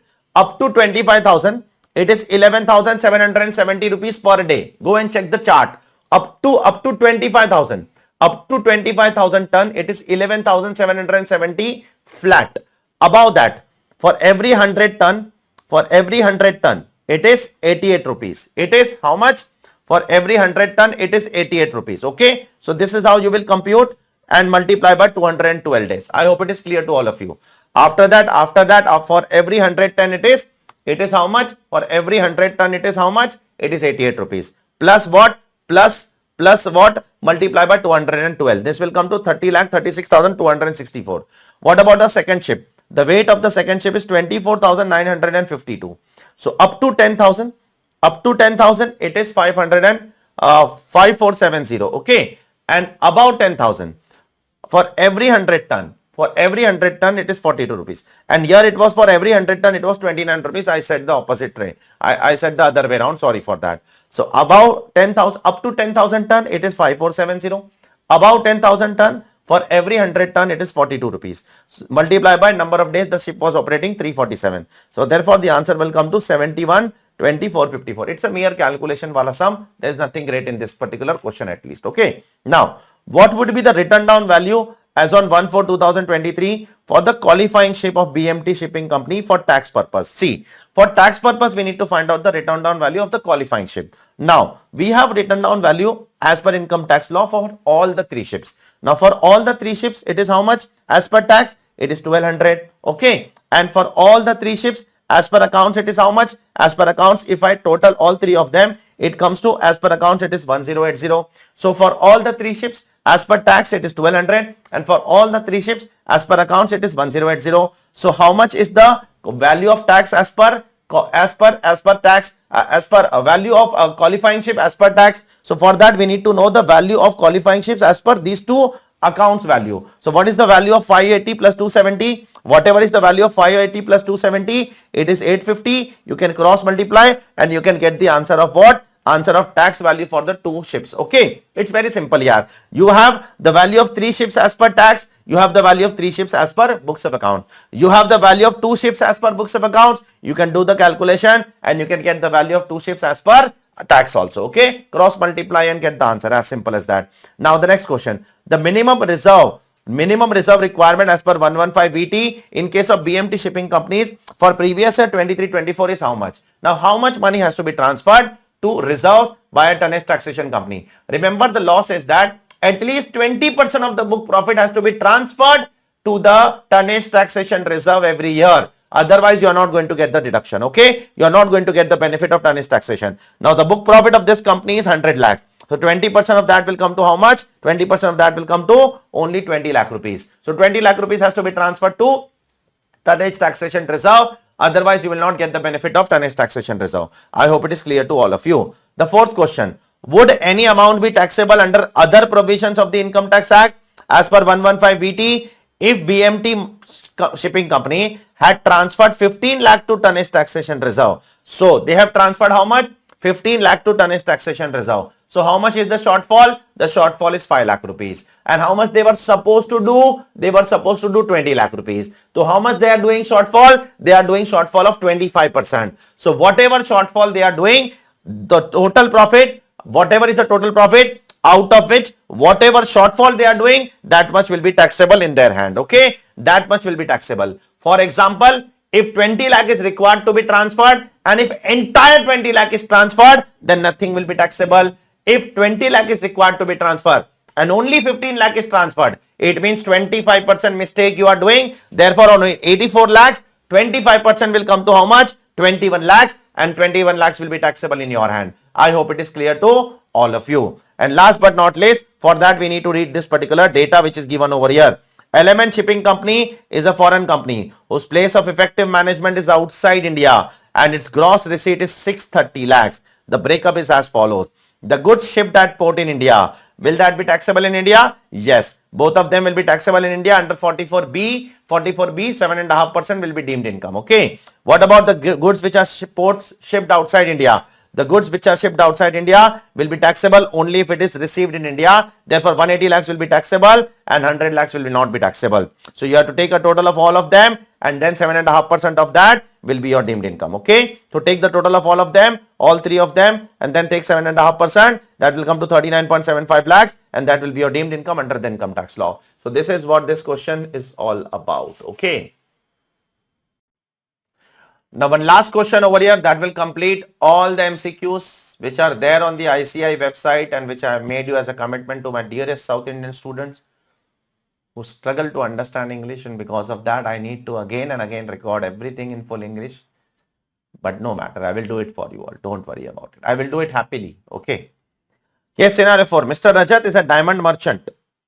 During the previous year 23-24, he has a turnover of 20 crore and net profit of 60 lakhs after taking into account all permissible deduction. He has invested in the shares of various private limited companies from which dividend of 12 lakhs is receivable by him. He has two house properties in India. Both of were self-occupied. One of the property he had taken on a loan of 50 lakhs on which interest is payable was rupees 2,50,000, out of which he paid 1,80,000 during the year. On his birthday, he received jewelry from his friend. Fair market value of the jewelry is 5 lakh rupees. He has also withdrawn cash of 1.2 crore rupees from the bank account, current account with ABC Bank. Further, he has also withdrawn 50 lakh rupees from a cooperative bank account in October 2023. He is regularly filing the return of income. His brother, Mr. Rahul, has not filed the return of income for the last 5 years. Even though his total income exceeds the basic exemption limit, he withdrew 50 lakh from the cooperative bank account. Mr. Rajat has a voting power of 20% in XYZ Private Limited, a closely held company engaged in diamond manufacturing from which he has obtained a loan of 10 lakh rupees. The company has a free reserves of 8 lakh rupees. Now let's see one by one all the question. Question number 1. Which of the following statement is correct in respect of 10 lakh loan obtained by Mr. Rajat from XYZ Private Limited? So, how much loan Rajat has taken now from XYZ? See, Rajat has 20% stake in XYZ Private Limited, which is a closely held company. Now remember, if any shareholder has 10% or more equity power, voting power in any other closely held company, and if that company gives a loan to the shareholder, then it is deemed dividend. So if I am a shareholder, I have 10% equity in your company, which is a closely held company, and if that company gives me what? A loan, then that is deemed dividend. Deemed dividend will be how much? Deemed dividend will be subject to what? Deemed dividend will not exceed your accumulated reserves. So the company has given me a deemed dividend of 10 lakh, but my accumulated reserves is only 8 lakhs. Therefore, only 8 lakh will be taxable as deemed dividend under 222E in the hands of Mr. Rajat. I hope it is clear to all of you. Is it clear? I hope it is clear. Okay. Now, second one. Would cash withdrawal by Rajat during the previous year 23-24 attract deduction of tax at source? Let's see how much Rajat has withdrawn. Now, Rajat has been regularly filing the return. Okay. Rajat has withdrawn 1.2 crore from ABC Bank and he has been regularly filing the return. Okay. He is regularly filing the return. So, if he is regularly filing the return in excess of 1 crore on 20 lakh rupees, 2% TDS will be deducted by the bank. Okay. So, in this case, 2% TDS will be deducted by the bank. In second case, he has also withdrawn 50 lakh rupees from cooperative bank. So, cooperative bank will not deduct TDS because it is not exceeding 1 crore rupees. Okay. So, therefore, in the first case, he will deduct. Yes, tax is required to be deducted at 2% on 20 lakhs under 194N by ABC Bank. Cooperative bank will not deduct TDS because the threshold is not exceeding 1 crore rupees. Okay. I hope it is clear to all of you. Would cash withdrawal by Mr. Rahul during the previous year 23-24 attract deduction of tax at source? See, Rahul is not filing the return for the last 5 years. Now remember what the law says. If you have not filed the return for the last 3 years continuously, then the bank will deduct TDS in excess of 20 lakh rupees. So how much Rahul has withdrawn? Rahul has withdrawn 50 lakh rupees. So now the bank will deduct TDS in excess of 20 lakh rupees. That is, the bank will deduct TDS on what? On 30 lakh rupees, 2%. Okay. I hope it is clear to all of you. Because Rahul is a non-filer of ITR. So in case of Rahul, 2% TDS will be deducted on 30 lakh rupees. Okay. I hope it is clear to all of you. Okay. That is 2% in excess of 20 lakh rupees. Now next one. What is the total income of Mr. Rajat? Assuming that he has shifted out of the default regime and pays tax under the normal regime. Now see. So he does not want to go under the default regime. He wants to go under the normal regime. Now let's see what all incomes he is earning. First of all, he is earning a profit of 60 lakh rupees. Correct? So that I am writing over here. Pay attention please all of you. Pay attention. So he is earning a profit of 60 lakh rupees. I am going in the order of the question. Then he is earning some dividend of 12 lakh rupees. Correct? So I am writing this over here. He is earning some dividend of 12 lakh rupees. Correct? I am going in the order of the question. Then he has two house property on which he is paying an interest of 2,20,000 rupees. Okay. Both of them are self-occupied. Okay, out of which 1,80,000 is paid. It doesn't matter. House property interest is allowed on accrual basis. House property interest is allowed on accrual basis. Therefore, he will get the interest of house property 2 lakh rupees loss deduction. In the old regime, it is allowed. In the new regime, it is not allowed. Okay. Then what is the next income he is earning? He has received some gift from his friend, 5 lakh rupees jewelry. That is also taxable under IFRS. And he is receiving deemed dividend of 8 lakh rupees. Okay. So on 83 lakh rupees, we need to compute his tax. Okay. I hope it is clear to all of you. What is the total income of Mr. Rajat, assuming that he is shifted out of what? out of the default tax regime. Okay.